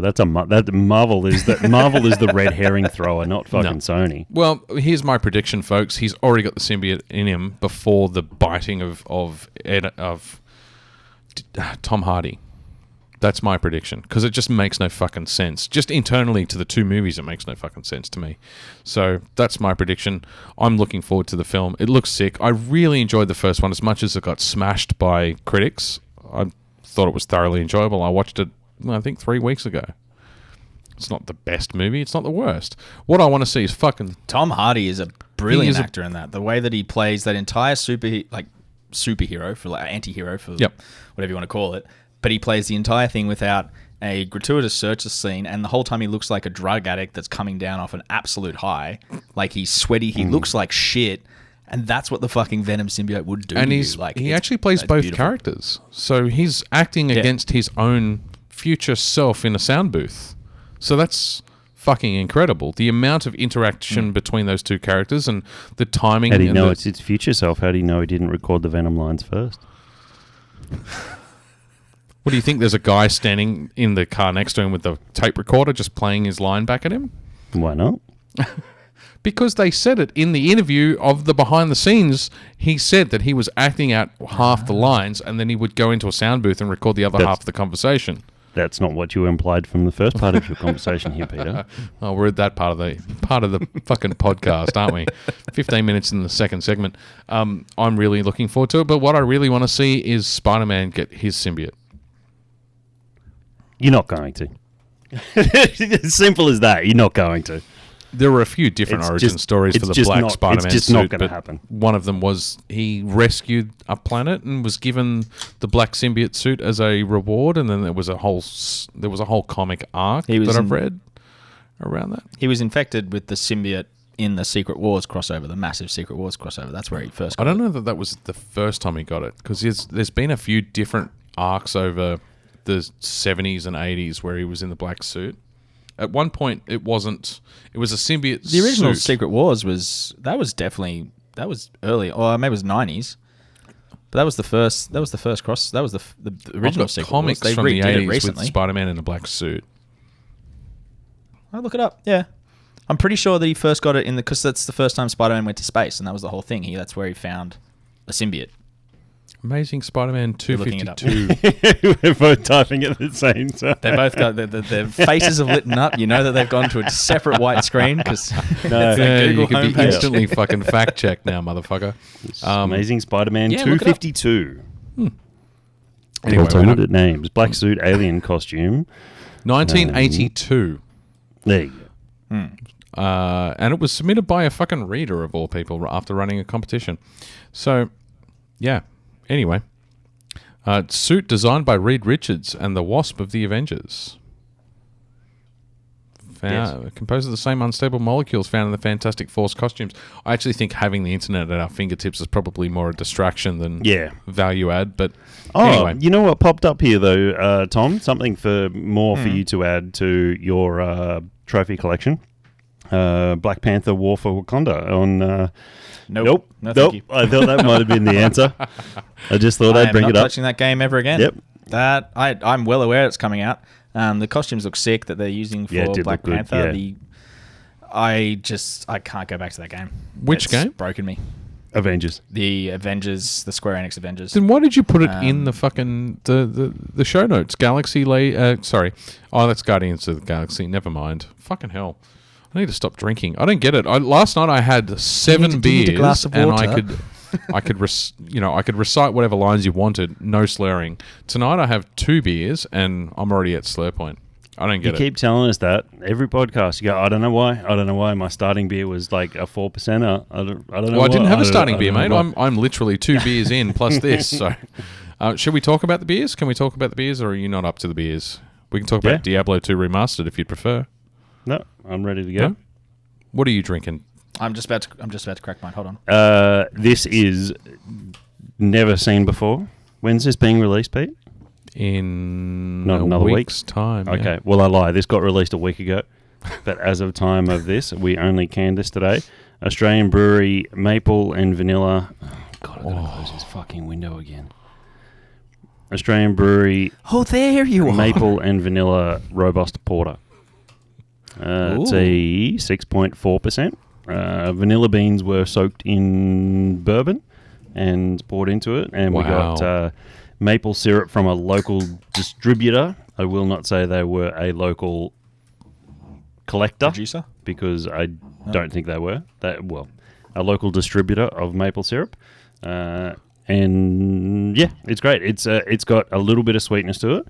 It doesn't have lactose in it. It's all malt sweetness. And the maple and vanilla are really, really prominent. Quite roasty. Got that real good porter roast to it. Yeah, and it definitely is what it says it is. I didn't make this one. This was made by my senior brewer and our assistant brewer, Charlie and Oliver. Oh. Cool. And what they wrote, we made these labels quite a while ago, and it says I can read this because the font is like half centimetre tall. Yeah. Yep. The name says it all, folks. This dark chocolate porter has a huge hit of maple syrup up front and vanilla pods soaked in bourbon to deliver a smooth, silky finish. And that's exactly what it does. And we made these labels 4 or 5 weeks ago, before this was even brewed. So the guys have followed through with that, and they've done a really, really good job of it. I'm super proud that this is what they've produced. It's probably a little sweeter than what they'd originally hoped for, but all the flavours are absolutely there. It only finished a couple of points higher than what they'd hoped it to finish at, but I think that sweetness really balances out the extra bitterness from the maple. The maple was crazy bitter. But all that little bit of extra sweetness balances it. Just reminded me of something when you're talking about specific gravity. Were you not, and I was heavily intoxicated last episode, but were you not arguing that the Crumble, the Mighty Crumble was not a dessert beer? I was arguing that Cake Hole is not a dessert beer. Yeah, I remember this. Carry on, Columbus. So what Yes. what are you drinking, Tom? Shut down. I have cracked a very juicy. I think it's very juicy. It's a weird font. I think it's very. Look, that's very not juicy. Easy to read. Yeah. 3 Ravens? Very juicy. I mean, the 3 Ravens. It is part of their little juice box. I do love these cans. It's the juice box series. So they had like a little straw in there. It's a 7.6%. An unfiltered and intentionally hazy India Pale Ale with wheat and oats, fruity yeast, and New World hops, Citra, Enigma, Galaxy, Mosaic, and Simcoe. As soon as I cracked this and started pouring it, the entire room Filled with... smelled like a fruit salad. Yeah, cool. It was fantastic. Really, it says up the top, or just above the tasting little spiel, it says tropical, juicy, and then thick with 3 C's and no K. And then the ingredients: water, barley, oats, wheat, maltodextrin, hops, peach, and yeast. So they add some peach in there. Cool. It's interesting. But it is like living up to that tropical name. It's juicy. It's not the thickest. Not muddy hazy, but definitely hazy. Yeah, it's not like that not beer I had the swimming other in week when we did that little practice one, which Dan was like, "Is that orange juice or a beer?" And I was like, "No, it's a beer." But it's very juicy and it's super tropical. It's very good. I do like the juicy range that 3 Ravens do. Big fan of them. So, yeah, well done, guys. Yeah, cool. And I'm drinking Newstead Brewing's The Doors of Perception, which, apart from being a sour beer, it's a dark fruit sour. It was the can art that grabbed me. Yeah, wow. Nice. Psychedelic as fuck. Dark fruit sour. What are we looking at? To process the litany of being that surrounds us. Hang on. Let me just make sure I'm reading this right, because it is Aldous Huxley. To process the litany of being that surrounds us, our protective minds, perforce, limit our exposure to such input. The door is shut. Many keys may open this door of perception. Prayer, meditation, mescaline, or even this pseudo-Flanders type sour. Each moment a perfect example of what both is and is not. Why do we define such things inherently one way or another when they are simultaneously? So clearly both and neither. Very cool. I don't know. It's a Flanders, is it? It's a Flanders red. It is. Dan's just looking for It the is words he it's could a understand. dark- it. Yeah, fuck it. It's a dark fruit sour, but it is most definitely a Flanders red base. It's a cool. kettle sour. It does have dark stone fruit notes to it. I don't know if that was the intention. There's like no tasting notes on it. I can't even find the percentage. I'm sure it's on there somewhere. And The Doors of Perception is a reference to a book written by Aldous Huxley, who was a very famous science fiction writer, who There you go. took mescaline, which is a psychotropic, one of the original psychotropic drugs. It's based on a Mexican cactus that's been kind of powdered.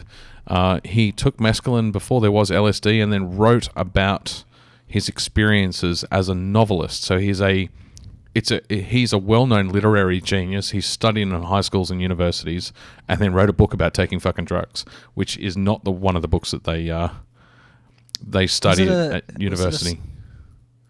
It's Fear and whenever I hear the word mescaline, I just think of Fear and Loathing in Las Vegas. But is it the salt shaker full of mescaline? Was that the thing in the party suitcase that he had? I don't remember the movie that well. Yeah, I think it's a salt shaker full of mescaline, and then it's like half a liter of ether. Nothing's more sinister than a man on an ether binge. Johnny Great. Depp, what all went wrong? Hurt. A lot went wrong. He's hurt. He's hurt. Heard. Yeah. So good beer, good story, good writer. Cool. Brave New World. Moving on. Do you want to talk about Lord of the Rings for the next 50 minutes, or did you? Oh no, you had Battlefield. Sorry, my bad. Talk about your games. Well, just if you want to finish the little trailers that we had left. Diablo 2 Remastered is about to release. Mm-hmm. It's not far off. It's a month or so. See you, Dan. It's an old obviously trailer. Like very it's been out for at least 2 or 3 weeks. That trailer. But it's the remastered of they remastered the cinematic Diablo 2 like the opening. Resurrected. But the whole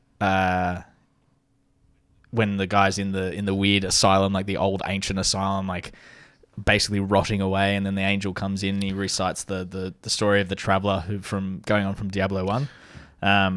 It was just that's a proper remaster for me. That is taking the original and making it brand new and shiny, rather than just going, oh, well, you can play this old PC game. No, it's a true remaster.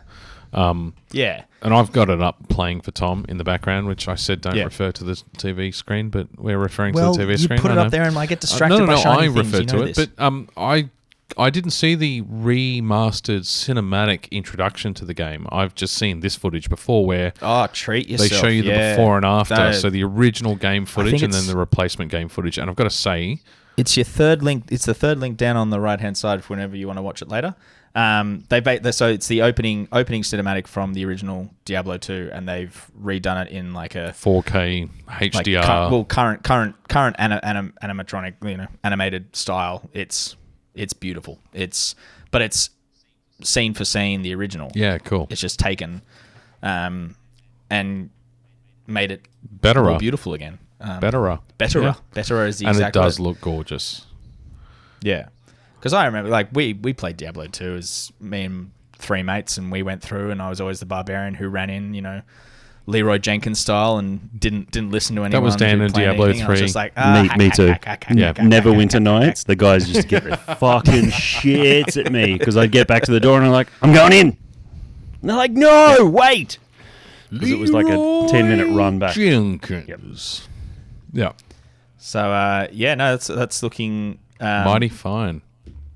It's looking mighty fine. The problem, I don't know if I can invest that much time in Diablo 2 again. I loved Diablo 2. And I will. I still have my original And Jesus Diablo Christ, 2s the are on my graphics look game amazing. shelf. But I don't know if I can put that much time into it again. Fair enough. I mean, if lockdown continues, may as Hey, well. we've got all the time in the nothing else world. can That's it. That's why everyone's pregnant all of a The sudden. other little things I had on there, Battlefield 2042, they released a little short film explaining the kind of the backstory. So it was like a 9.5 minute animated film inside the game engine, it looks like. I didn't watch it all. Yeah, it looked like a game engine film. Yep. Brought back Grimes, who was from Battlefield 4. He was one of the guys you played with. He was one of the AI characters. So he's kind of centralized to this story. He seems to be playing for he seems to be, instead of being a soldier, he's now a mercenary. And something catastrophic has happened. He's defending a boat that has a bunch of refugees on it from his dark world kind of handler, I guess, for lack of a better word. But it's the classic Battlefield cinematic. It leads and into a like 15-minute campaign that no one gives a fuck about. Yeah. So, it looked cool. It showed off a couple of the, I guess, the enemies, the craft they're going to have, the weapons you'll have access to. I'm looking forward to the game, man. I've always liked the Battlefield kind of series over and above Call of Duty. I know that it's kind of a polarizing... Yeah, my little brother's obsessed with Battlefield, has been for years, and he got super excited because 2042 is generating so much interest. A bunch of people have jumped back into Battlefield 4. Yeah, okay. And so now he has managed to get to the highest multiplayer rank you can across, I'm pretty sure, every class. He was telling me the other day, and he's just like, I've done it. I've fucking done it. I am the king of Battlefield 4. And I was like, well done. I am very proud of you. I won the massive multiplayer online role-playing game. He won Battlefield 4. He didn't let me play on his account after one particular drunken Christmas where you fucked his I stats, spent didn't you? Oh, yeah. Every time we were playing, death past the controller. And every time I got the controller, I would grab a... aeroplane and crash it into a mountain? No, four-wheeled buggy. I would strap C4 to the front and I would drive it into a tank. Yeah, so you were tanking his stats.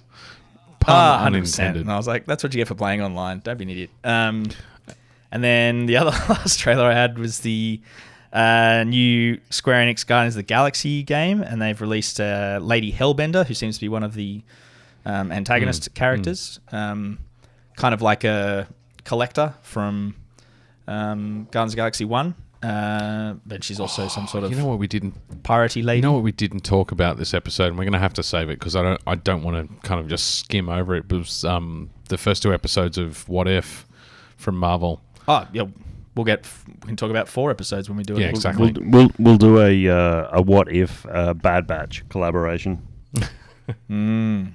All the animation. That's what I was thinking. Animation. Super Saturday animation episode or something like that. Definitely We'll do only that. talk about animated stuff. We'll watch and we'll eat watch cereal Batman. like some Fruit Loops while we're doing it. It just kind of shows off one of the other... Well, not one of the Guardian characters. It's someone you deal with. It kind of loosely showed like the choice system you get where... it was Drax is kind of flirting with the lady and you can either encourage him to do it or discourage him. But they didn't show you both, which was kind of annoying. It's like, well, I would want to see the like difference they'd that split it the makes. video in 2 and being like, if you go this way, if you go that way. Gwyneth would have been knocking on their door for ripping off sliding doors anyway. I'm literally at that point now in the trailer. It's playing on my second screen. Yep. I don't know. Like Square Enix have seemed to have gone the same route they did with the Avengers game, where they like skim the MCU character models and then just like throw a little bit of dirt on it to make it look like slightly different. To be honest, I think they made Star-Lord look like an absolute douchebag. I didn't like. He's got the gelled up the Johnny Bravo queef going on. I did not like the footage that came out of E3. I did not like. I know they're like, we're making the models and the characters and the Rocket's got a goatee. We're making them more true to the comic series. I'm like, no. You're making. I'm sorry. You're making a video game that will only sell because people love the characters from the movie they made, not because of the comic book that like 5 people read when it was out. 6, including myself. So make the game match the fucking movie. I have to disagree there. I have never read a Guardians comic book, but watching that trailer and watching the first trailer, except for Star-Lord, I don't like the character model of Star-Lord. The Drax, the Rocket, and the Gamora, I think they're the Gamora is straight out of the awesome. Gamora is straight out of the modern comic books, wearing that kind of armor. The Rocket's a bit weird. We don't see really Groot in it, but I know that he's a bit more like Entish, for lack of a better word. He's a bit more like tangled vines kind of body and thicker. And I don't know. It's the kind of concentric circles of Drax rather than the tattoo. It just, I don't know. It didn't gel with me. Doesn't sit well. Yeah, it's like it's close, but not close enough. I love it. I think it looks fantastic. He's probably my favorite character model out of all of them is Drax. He's the best. Definitely Drax looks the best because I don't know, but I did. I'm pretty sure I finished that transaction, but I'm pretty sure I pre-ordered the other day because I had an EB voucher in my wallet. But I was like, oh, cool. I get like the classic Star-Lord comic book character model. I'm definitely going to use that rather than douchebag space Johnny Bravo. Thank you very much. It reminds me of Fido Dido from 7-Up. No. There's that's definitely a reference for you. Fido Dido is definitely too early for Tom. Basically, Fido Dido was the 7-Up character model in the 80s or early 90s who wore the board shorts and and had that sort of, it was very like just pencil lined, but had that sort of swept up hair, and that's the kind of who you're talking about now. Image that it gives me. Fuck, that was a random reference. That's I don't know, but that's even you're watching. Right, you're spot on. It's just a fucking. I would never have remembered the name of the dude on the fucking artwork for the cans. For 7-Up in the 90s. I don't know why that stuck with me, but as soon as I saw him in the first trailer, I was like, he looks like a fleshed out version of Fido Dido. Thirsty for lemonade, and I can't figure out why. All right, Tom. You have 30 minutes to talk about Lord of the Rings. Okay, go. I mean, he fucking talked himself up, right? In the lead up. I can get half an hour out of Lord of the Rings.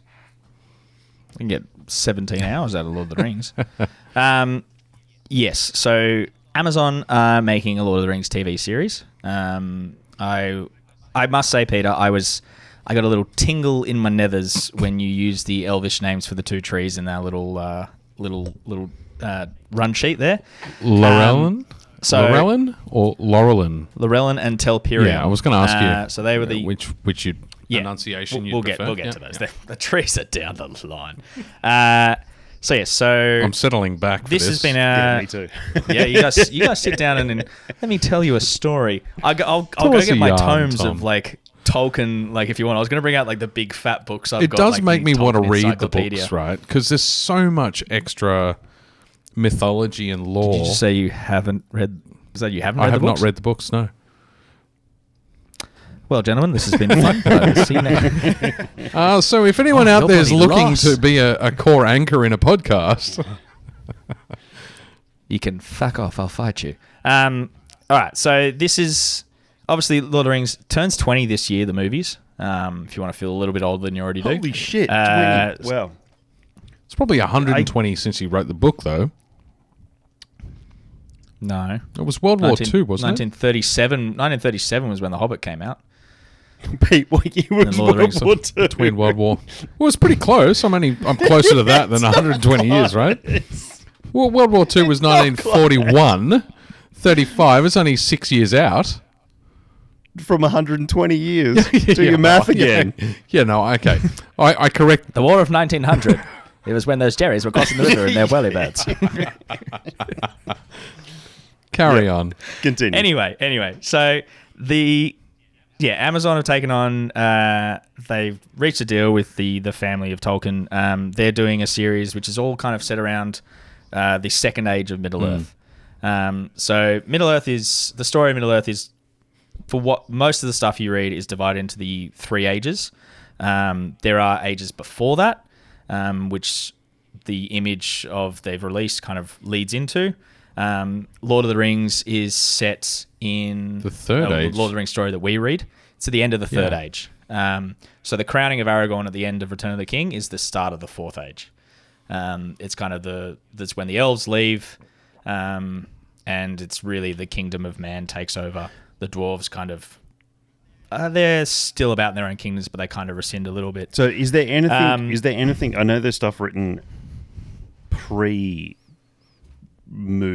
Yes. Is there anything written post? Like what you're saying, it's the start of the fourth age. Is there anything that is post that period, or this is the first we're getting? Nothing really. So you got J.R. Tolkien, who wrote the original stories, and then you got his son Christopher Tolkien, who took over Based on the notes that he wrote. Based on a lot of his notes, a lot of the stuff that he. Yes. Yeah. So he took over and he released. Sorry. He fixed up a lot of stuff. Actually, very interesting you say Wheel of Time. That's going to factor into what we're talking about. Have read those books. Haven't seen the movies. Yeah. I think we've talked about Wheel of Time because I remember telling you the story about how my mum bought them out of sync and ruined the series for us. But anyway. Well, she didn't force you to read them. So. I feel like you're not taking accountability for your own actions there, Tom. I was 7. I didn't have money. Sorry. Just let me just get this clear. Your mother bought a 7-year-old boy a 1,200-page book out of sequence. No, she bought my older brother, who was 5 years older. It's almost tantamount to child abuse. Happy Christmas. Here's a book that you're never going to understand or get through. Do you know how annoying I am now? Imagine me as a child. Yeah, fair enough. I don't have to imagine. It was something like 5 years ago, wasn't it? We established how much younger you were. I am an infant. I am junior. I am the youth of this group. Just going to call you junior. Your name, the dog, Indy. Bring the holy. So, yes. We could shut up. So Amazon have gone and shot a series. It's all around the second age of Middle Earth. This is an age of relative peace. So boring. You see it's all backstory and intrigue and backstabbing and all that kind of stuff. So at the end of the second age was the War of the Ring that you see at the start of Fellowship of the Ring. That's the last alliance of men and elves. That is the end of the second age, and that begins the third age. So we're dealing with. This is Elrond in his prime. This is Kate Blanchett Numenor, in her which is prime. Yes, Kate Blanchett will. Well, she's not reprising a role apparently. No, I haven't seen her pop up yet. But that she may factor in season 2, which they've announced. It's when Numenor, which is the old Gondor, that's when it's at its peak. It's at its strongest. So that is.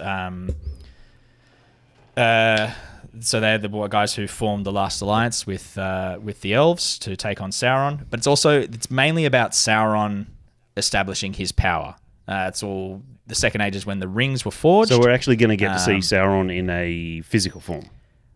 Well, yes. For longer so Sauron than we did in the flashbacks. Yeah. So Sauron before he did you guys play the Middle Earth games, the Shadow of War? I know Dan did.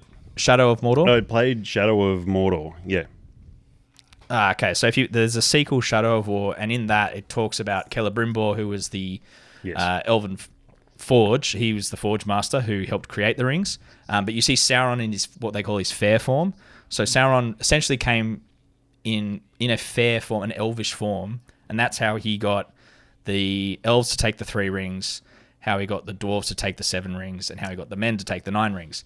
He was an elf-looking lord. I have seen something of that in a trailer or something. Yeah. That does ring a bell. Yep. Yeah, so this is all that age. So it's all Sauron's rise to power.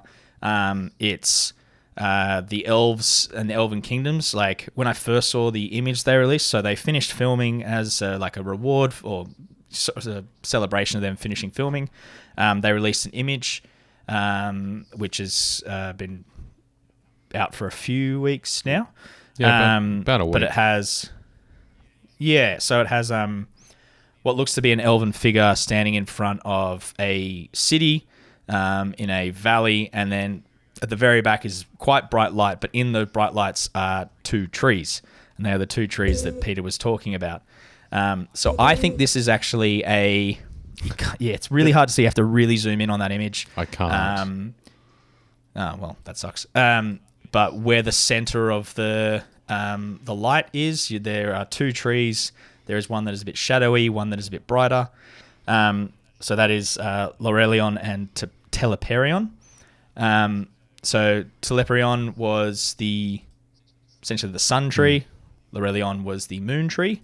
They would shine for 8 hours a day, and they would wax and wane, and that would give you dusk and dawn. And originally they stood at opposite ends of what was the Middle Earth at the time. It wasn't Middle Earth. It was the Earth, or the realm at the time, which was just flat. So they could cover the lands in light or kind of moonlight. So the image that they've released, I think, is a flashback for the first episode. Just to set the only reason I say that because it's definitely not Rivendell. No. It won't be Rivendell. I don't think it won't be anything we've seen. What was the Elvish in any of the? What was the Elvish? Sorry to cut you off. What was the Elvish city in the start of, or in the middle of The Hobbit that they go and visit? Not The Hobbit. Well, that was The Hobbit. No, that's Mirkwood. That's Thranduil Kingdom, the Wood Elf realm. It's not that. It does look very similar in the sense that they come through the mountains and end up in the edge of the mountain pass, and then suddenly they're in the Elvish city. It won't be that. I actually thought it was going to be Gondolin, which is one of the ancient big elf cities. I don't think it will be that. The reason I think that's a flashback is because the two trees, they were poisoned by Sauron's master, for lack of a better word, well before the start of the First Age. So they started what became the War of the Silmarils, and then you may have heard of the Tolkien book, The Silmarillion. Yeah. Which was the first book that he released, wasn't it? That was before The Hobbit. Well, Silmarillion's a bunch of short it's stories. More like a bunch of poetry. It's a lot of poetry. It's a lot of short stories. It's quite challenging to read. Tolkien is a pretty challenging writer to read. He wasn't a writer, right? Like it's amazing that all of this lore and history and he's a professor of language, been woven into the fabric of our society, and he wrote it as an excuse to invent a kid's language for his daughter. It was an exercise to invent Elvish. The Hobbit started as a story he told his kids at bedtime. He made that up, and he used it as an excuse to invent a whole new language, a fabricated language. There's a very famous Tolkien quote, and one that I fucking love, where one of his first editions of Lord of the Rings, he sent it to his editor, and his editor complained about the spelling of dwarves, so whether it was FS or VES, and Tolkien pretty much turned around and was like, I wrote the English dictionary, please don't correct me. And it's like, how is that for a fuck you? I'm going to take a bio break. You guys keep on going. Yeah, cool. So this series it's all about Second Age of Middle Earth. It's nothing we've really seen. There's been little kind of hints to it and throwbacks to it, but it's gonna be, as long as Amazon don't Game of Thrones it, will be sweet. And I don't think they will. I think they would be far too worried about being crucified if they did something like that. Look at the reaction that people had to the Hobbit release when it was like, why is everything CGI when you had such beautiful like realistic makeup to create the Uruk-hai, to create only for the big monsters did you really need to use CGI, like the ring rates and stuff. I think but otherwise it was so many practical effects. The biggest criticism, I think, will come now from them moving the filming from New Zealand to the UK, which they've just packed up and done. Yes, so they did that because COVID, essentially. COVID fucked it. They had to do long quarantines.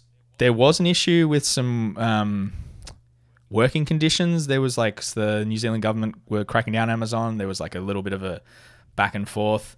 But a lot of it's been the UK cast just having to be separated from their families for so long, where if they film it back in the UK, they can go home, essentially, which is, you can understand that. And I mean, looking at the landscapes, they're quite similar, the UK landscape and the New Zealand landscape, but I would have to say it's just not the same. It's not the same. No, it's going to look different, and it's going to feel different to a certain extent. Which, given season 2, if they're not going back to the same locations, that could be cool. Depending what this season might be more focused on the elves. We might not really see Numenor. Yeah. So that could be, they could use, especially if you went to like Scotland Isles to shoot Numenor, seeing as it is like an island. It's like where they form their great navies and stuff. Yeah. Like, that'd be really cool. Like, that'd be a really cool place to shoot it. But, yeah, they haven't released much. There's almost no information about it. No, they released the cast. They said it's coming out in September 2nd, 2022. And it costs $600 million for the season. Yeah, massive cost. Fucking Game of Thrones have paved the way for huge budget TV series. Yeah. Well, I mean, let's be honest. Lord of the Rings deserves that amount of money, no matter what. Totally agree. Yeah. I'm super excited. The reason I said it's interesting you brought up Wheel of Time is the reason we haven't seen much marketing for it is that I watched this big thing on onering.net the other night where they had some professors of Tolkienology come in and break down the trailer. It was mind-blowingly fascinating. So nerdy. It was so cool. If you get, can you send me links like that? Because that's something that I've got it saved. Yeah. It's like 2 hours. I wasn't sure if everyone would be into it, but yeah, it's like 2 hours long. But the Amazon Wheel of Time series is going to be released before that. They're doing a Wheel of Time series, and I don't know about it. Putting that in the research list. No, I didn't. It's one of my all-time favorite book series, and I've read a lot of books. Yeah, so they're delaying a lot of the Lord of the Rings marketing to get the Wheel of Time stuff out. Yeah, wow. Wheel of Time is a humongous IP. Huge. For them to try and tackle that as a TV series, it's going to have to be like 15 seasons long to cover the story. Unless they skip the... because it's 11 books. If they skip the 7 or 8 books in the middle that sucked ass, then they'll probably only get like 5-6 seasons. 1, 2, 3, and then 9, 10, 11. Pretty much. And 10 and 11 weren't even written by the original author. They were finished by Brandon Sanderson, which is where he started as a fiction writer who went on to win a Nebula Award. I'm sure Brandon Sanderson. We know what the But yeah, so that's apparently the reason we haven't seen much of it so far. Is they're obviously Lord of the Rings is pretty good at keeping that secrecy. But yeah, the Wheel of Time series is the next big focus for Amazon in terms of like a fantasy series. So that is delaying. He did win a 2018 Nebula. Sorry. So looking at this Lord of the Rings still that we get, do not, Tom, probably more than you than Pete, but do not look at that picture and go, that's Director Krennic looking at the Nubian capital. Yeah, you can see the similarities. I actually think I did see a comment on one of the Reddits, and it was just like, I didn't realize Krennic had been cast. I was like, that's all I see. Don't mix Here's an those interesting two question. Don't Would do we have that a Star Wars if it wasn't for Tolkien? It's the fucking hands on the hips. Yes, we would, because we've got Dune and we've got Frank Herbert, so yes. Yeah, okay. I mean, Herbert was 60s, right? Tolkien was early 20th century? Tolkien has influenced so many things. And we're starting to tackle some... From him, but as far as pop culture... But you never know. I don't know if it's... Directly derivative? No, I don't think it's directly derivative, but certainly... Yeah, 60s Dune was written. They all... 65. So they all lay foundation stones that the next major literary genius has built upon. I was going to say, for a three ill-informed idiots talking about pop culture, we've actually started to break into some of the core fabric of pop culture as a concept. You know, we're talking about Dune, Tolkien. You bring up Tolkien, you bring up my childhood. That's what I was raised on. But we were also going to talk about Dune, which is a huge flagstone in the pavement for all of the shit that we enjoy in modern pop culture. You can't have a lot of the shit that we enjoy every day and that kids these days take for granted without Dune and the concepts that he introduced. We should talk about the fourth beer before I'm too pissed to talk about them. Have we got our fourth beer? Oh, I don't have a fourth beer. No, that was the fourth beer. We've already done 4 beers. No? I've done 3. I've done 3. I'm not that fucking drunk. I've had 4 then. I've been pacing. So Dan's not talking about his starter beer. Tom? No, don't scull it. Just pace. It's all good. I wasn't sculling and I was taking a sip and you caught me mid-sip. I was... Well, I'm gonna go the and last get beer I another had, maple which I was and about to vanilla crack. I did a little beer trade the other day, which was a little bit of fun. With my mate Judd. I gave him some of the Mountain Culture Nevermores and he gave me 2 beers from Brutal Breweries up in Queensland. This is their Bloody Good Stout. Brutal Brewery? Brutal brew, as in brewing beer, and then towel. Bloody Good Stout. Bloody Good Stout. So they're Brisbane-based, favourite of Judd's, so I thought I would crack it tonight. I didn't realise I'd have to do half an hour of Lord of the Rings talk. And that stopped me from drinking. Tasting notes? See, that's why I've slowed down. You haven't tasted now it I'm yet, going to have to... No, because No, you're I'm sculling about to a crack blonde, it. yeah. Some sort of... I'm not sculling a blonde. What? It's a neat bar. Sculling a much lighter coloured beer than a stout, sorry. That's my bad. That was a Freudian slip. Let me talk about what I'm drinking Freudian then, slip, classic. You do that while I finish which is this. a Barossa Valley Brewing, who I've never heard of. I'm assuming they're in the Barossa Valley. It's pretty easy to figure out. Yeah, I've had a few of their beers. They're quite This good. is a barrel-aged blonde, which I thought was an right. interesting kind of mashup of two styles. I actually had a similar style beer the other night, which if I can find the cans for you, or at least if someone still has them, I think you'd really love them. Murray's Brewing from Port Stephens. They did a blonde and a rouge, but they were both barrel aged. Yeah, okay. Same base sour, but then they did a blonde and a red essentially, and barrel aged them. But they were fantastic, Peter. The region's culture of quality can be found in many places, including the fine work of artisan cooper Andrew Stiller. Cooper is someone who makes barrels. For this beer, we used his finest American and French wine barrels.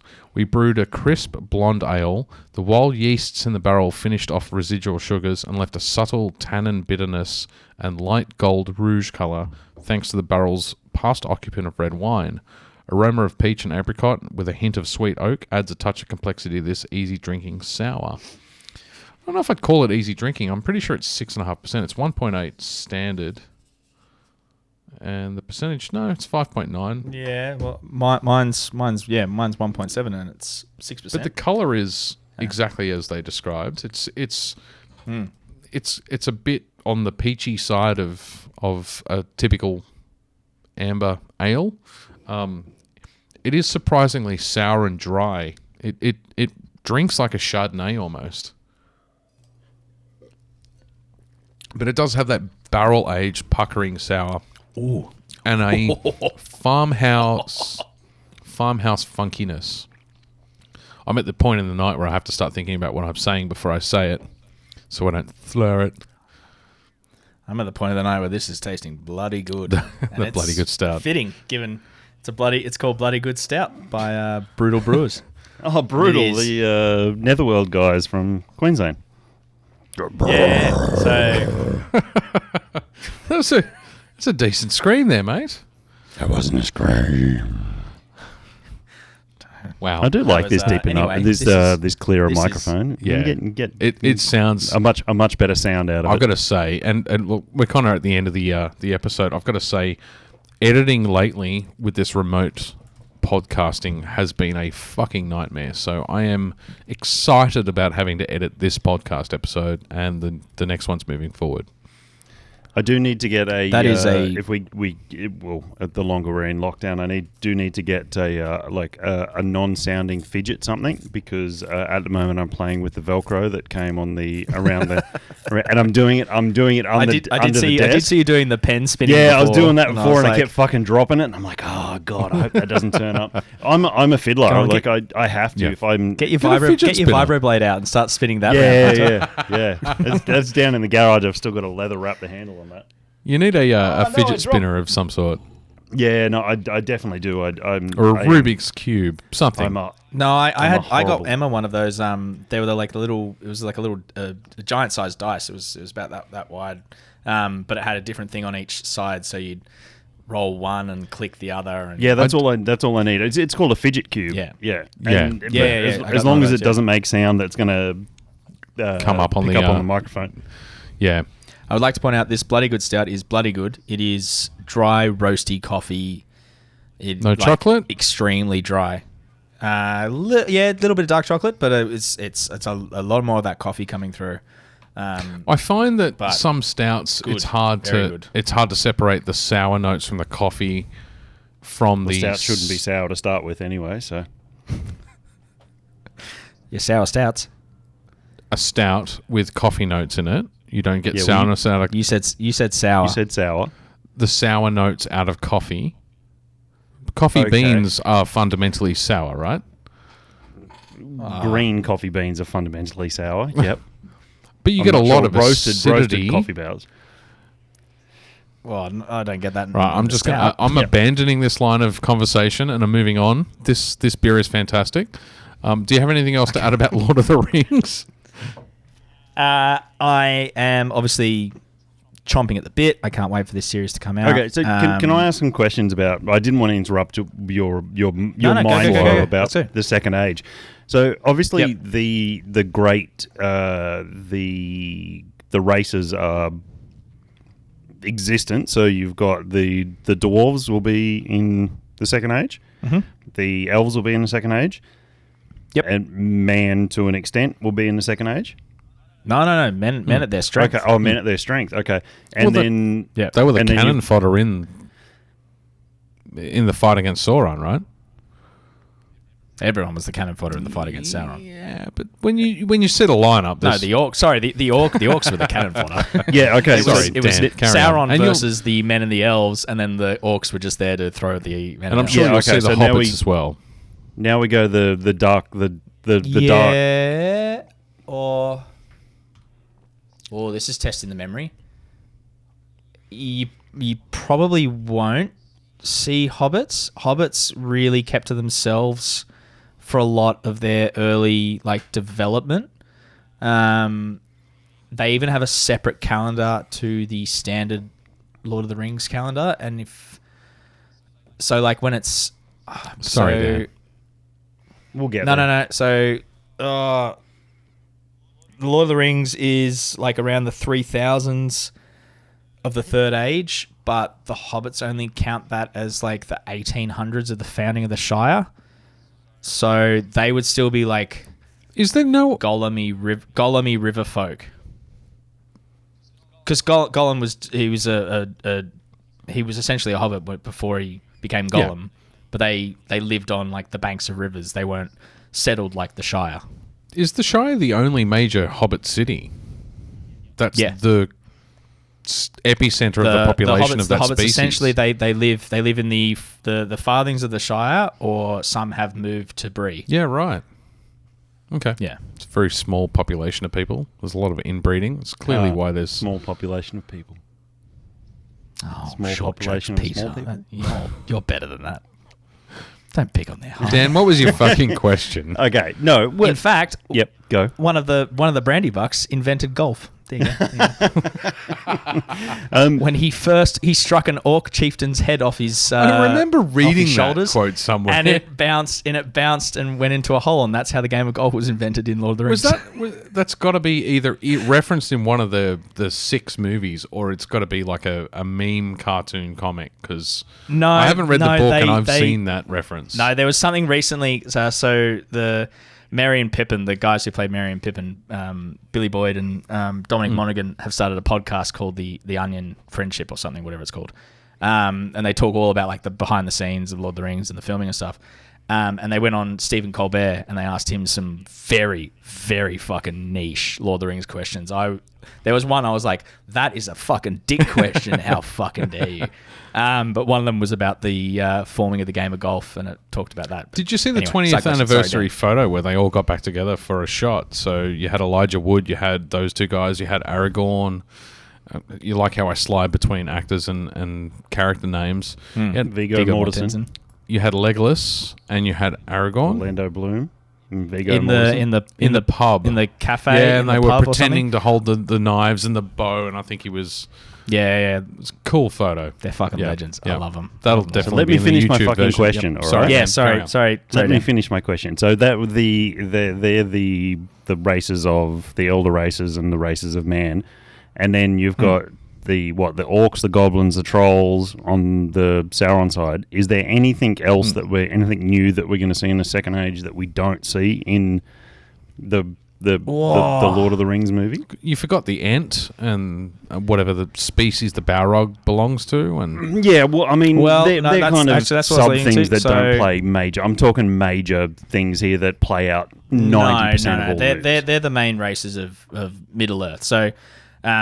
Pete was right when he said that was the shot of Valinor, which is like essentially heaven, elven heaven. Let's put it that way. So that's where not all of them go after Lord of the Rings, Peter. Most of them go. So Frodo, Bilbo, eventually Sam, Gandalf, Elrond, Galadriel, they all retire to the Grey Havens, which is the Elven Havens. Across the sea, they go west. But that's also where the gods, Tolkien's mythology is complicated. So there's it just makes me want to play D&D again, to be honest. Yeah, so there's like the one god who created all. Then there's the Valar, who are like the upper gods, and then there underneath them are the Maya, which is what Gandalf is. He is a Maya. He is essentially a demigod. Yeah, and then you go down into elves and so you probably won't see any other race per se, because there weren't any others really around. I would be interested to see if the Númenóreans look a bit different to Gondorians, because that's who the Númenóreans become. In fact, the Tree of Gondor, which is proudly there, as you can see. That is a seedling of the moon tree. I thought that was just I thought you got a tattoo of the Tree of Life logo. Sorry, all this time. Go fuck yourself. Do you know how many times I get that in the pub? Because I work in Newtown. So of course, it's Tree of Life. Sinker. Yes, it is Tree of Life, definitely. No matter what comes through those gates, you will stand your ground. You are men of Gondor. Sorry. You started it.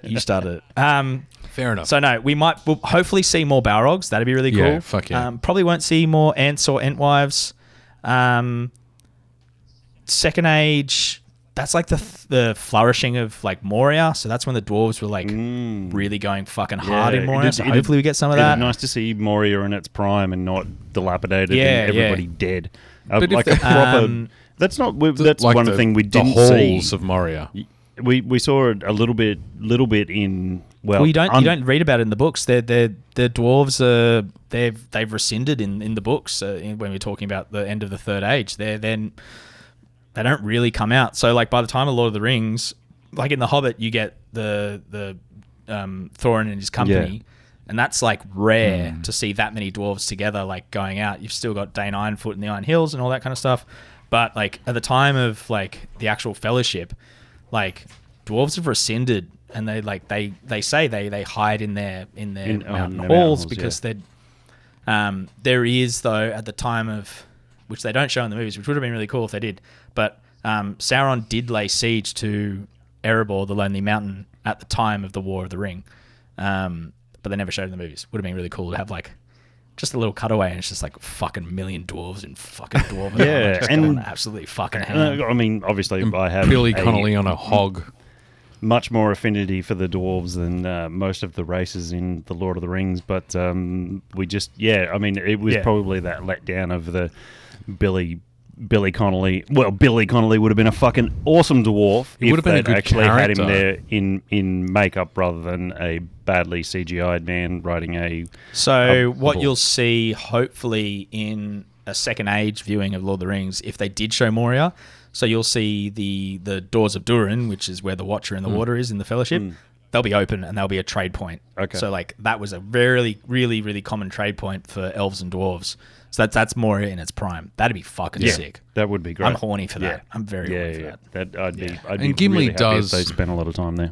Gimli gets really upset when they walk through those halls, like the infinitely large halls, and there's nothing there. So it'd be cool to see that in its prime.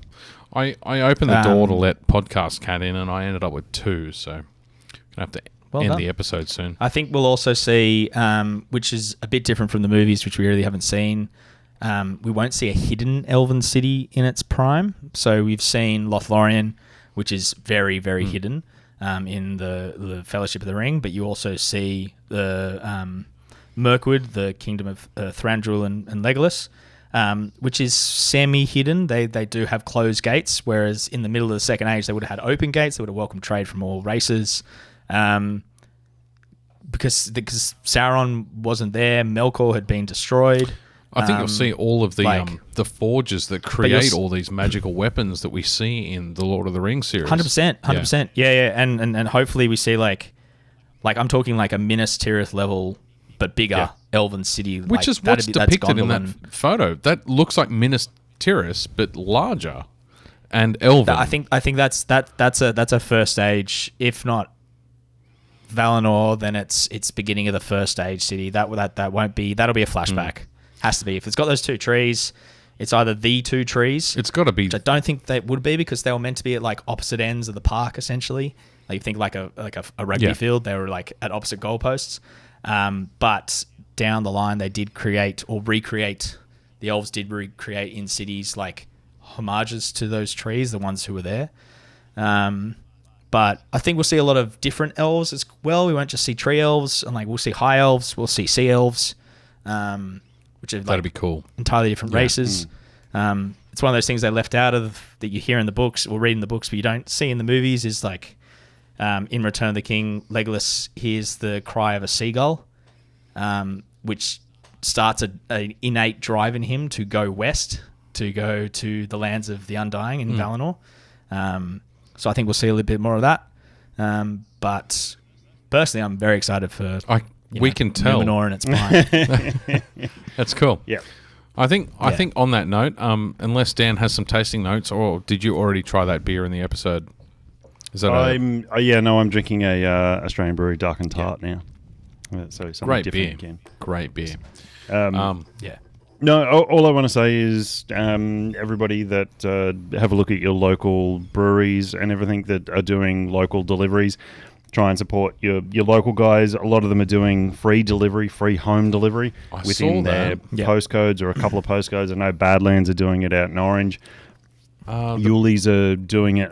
Yuli's are doing food and beer within the inner west. I know Modus Operandi are doing like full fucking Sydney free delivery, which is crazy. There was one Mountain Culture's doing a lot of delivery. Akasha are doing a good delivery run as well. One of the major ones in Melbourne too, because Melbourne in lockdown as well. It's only Kieran down at the Catfish in Fitzroy is doing. Was he in Fitzroy? Is it Fitzroy? Yeah. I don't think it's. Is it Fitzroy? Anyway, the Catfish in Melbourne. I don't know the exact suburbs. My suburbs in Melbourne are pretty screwed up. But the Catfish in Melbourne is doing a bottle shop out of the pub. They're running their kegs now, as well as selling packaged stock out of there. And I mean, Kieran it is Fitzroy. it is Fitzroy. Good. Yeah, Kieran's great, and I think the best thing we can really encourage is as much as it's ease of access and everything, but just skip your Dan's online order, Yeah. skip your Support your local Liquorland, your guy. BWS. Go local guy. Like, I'm definitely... There's a lot of bricks I and got my mortar first- stores. I that got are my really first jab hurting. today, so I'm going to treat myself to $120 at the Union Bottle Shop tomorrow. And you know what? It's probably going to get me 2 beers because they're all Mountain Culture. But you know what? I'm going to very much enjoy those 2 beers. But yeah, like, definitely go out and support local. A lot of your breweries are doing deals. They're like, a lot of us were like working. I work for Batch, obviously, but like, I know that we were kegging up beers, but then we, you know, all of a sudden we got thrown into a lockdown where we put beers into kegs. So now we have to try and move that beer. So you're getting really cheap growler fills from a lot of breweries. Like, you need to, they're the best things to invest in because you're going to get some absolute steals. Like, I've seen guys doing 50% off growler fills, like half price growler fills. I'm talking like 2 liters of beer for like $10. Man, I'm pissed off. Like, that is insane. I wish I could remember the name. And it's basically tap beer. It's the closest you're going to get tap beer until Christmas. Like, if you really think about it. I wish I could remember the name of the Melbourne brewery doing they're doing almost a lucky dip of suburbs in Melbourne. That one of the guys is going to jump on his push bike and deliver. So they're doing free delivery of 4 skewies, up to 4 free skewies. That was Young Henry's, and they're doing Sydney. Okay. It was Young Henry's. Gonna have another beer. I could have. I think you're right. It was Newtown. It was featured heavily. Yeah, you're right. Fucking yes, hell. that Melbourne brewery, Young Henry's. They're doing that major Melbourne brewery. Yeah, major Melbourne brewery. Yeah. At that time of night. Yes, no, Young Henry's up. No, but jump on their. If that's the best thing, like support local. Jump on their socials. They're always putting things up. And you can tell these That's guys are half the way. getting creative. And they're still making great beer. Yeah. Like, Yeah. fantastic cracking beer. Yep, everybody's still That brewing. very juicy is just fresh. Rolling everything through packages, like making a major change, and I mean, nothing It's more you affecting, can do. affecting them as much as it is the rest of the world, right? It's Well, just, I mean, hospitality is more affected. Yeah. because there is absolutely no way we can work from home. Yeah. So it's the biggest thing. It's the biggest thing affected, and it will be affected for a long time going forward. So we can lay that groundwork now and support hospo, support the brewery, Support the guys that are embracing innovation to continue to deliver the outcome. Yeah. Support the wineries, support the distilleries, local, like anything Australian, and I mean, you will get it through Dan's, but I mean, just see who's local, and you might surprise yourself. You might find something that you didn't know was there before. Yeah, totally agree. Cool. And if you got a venue near you that are doing takeaway, like they're hurting more than bottle shops are doing reasonably well, but venues who can have to switch from a sitting in to takeaway, they're ones that are hurting. Yeah. They need it. Yeah. Yep. All right. Cool. But Thank you very much for watching. Thank you. Please tell your friends thank you, everyone. and participate in the conversation online.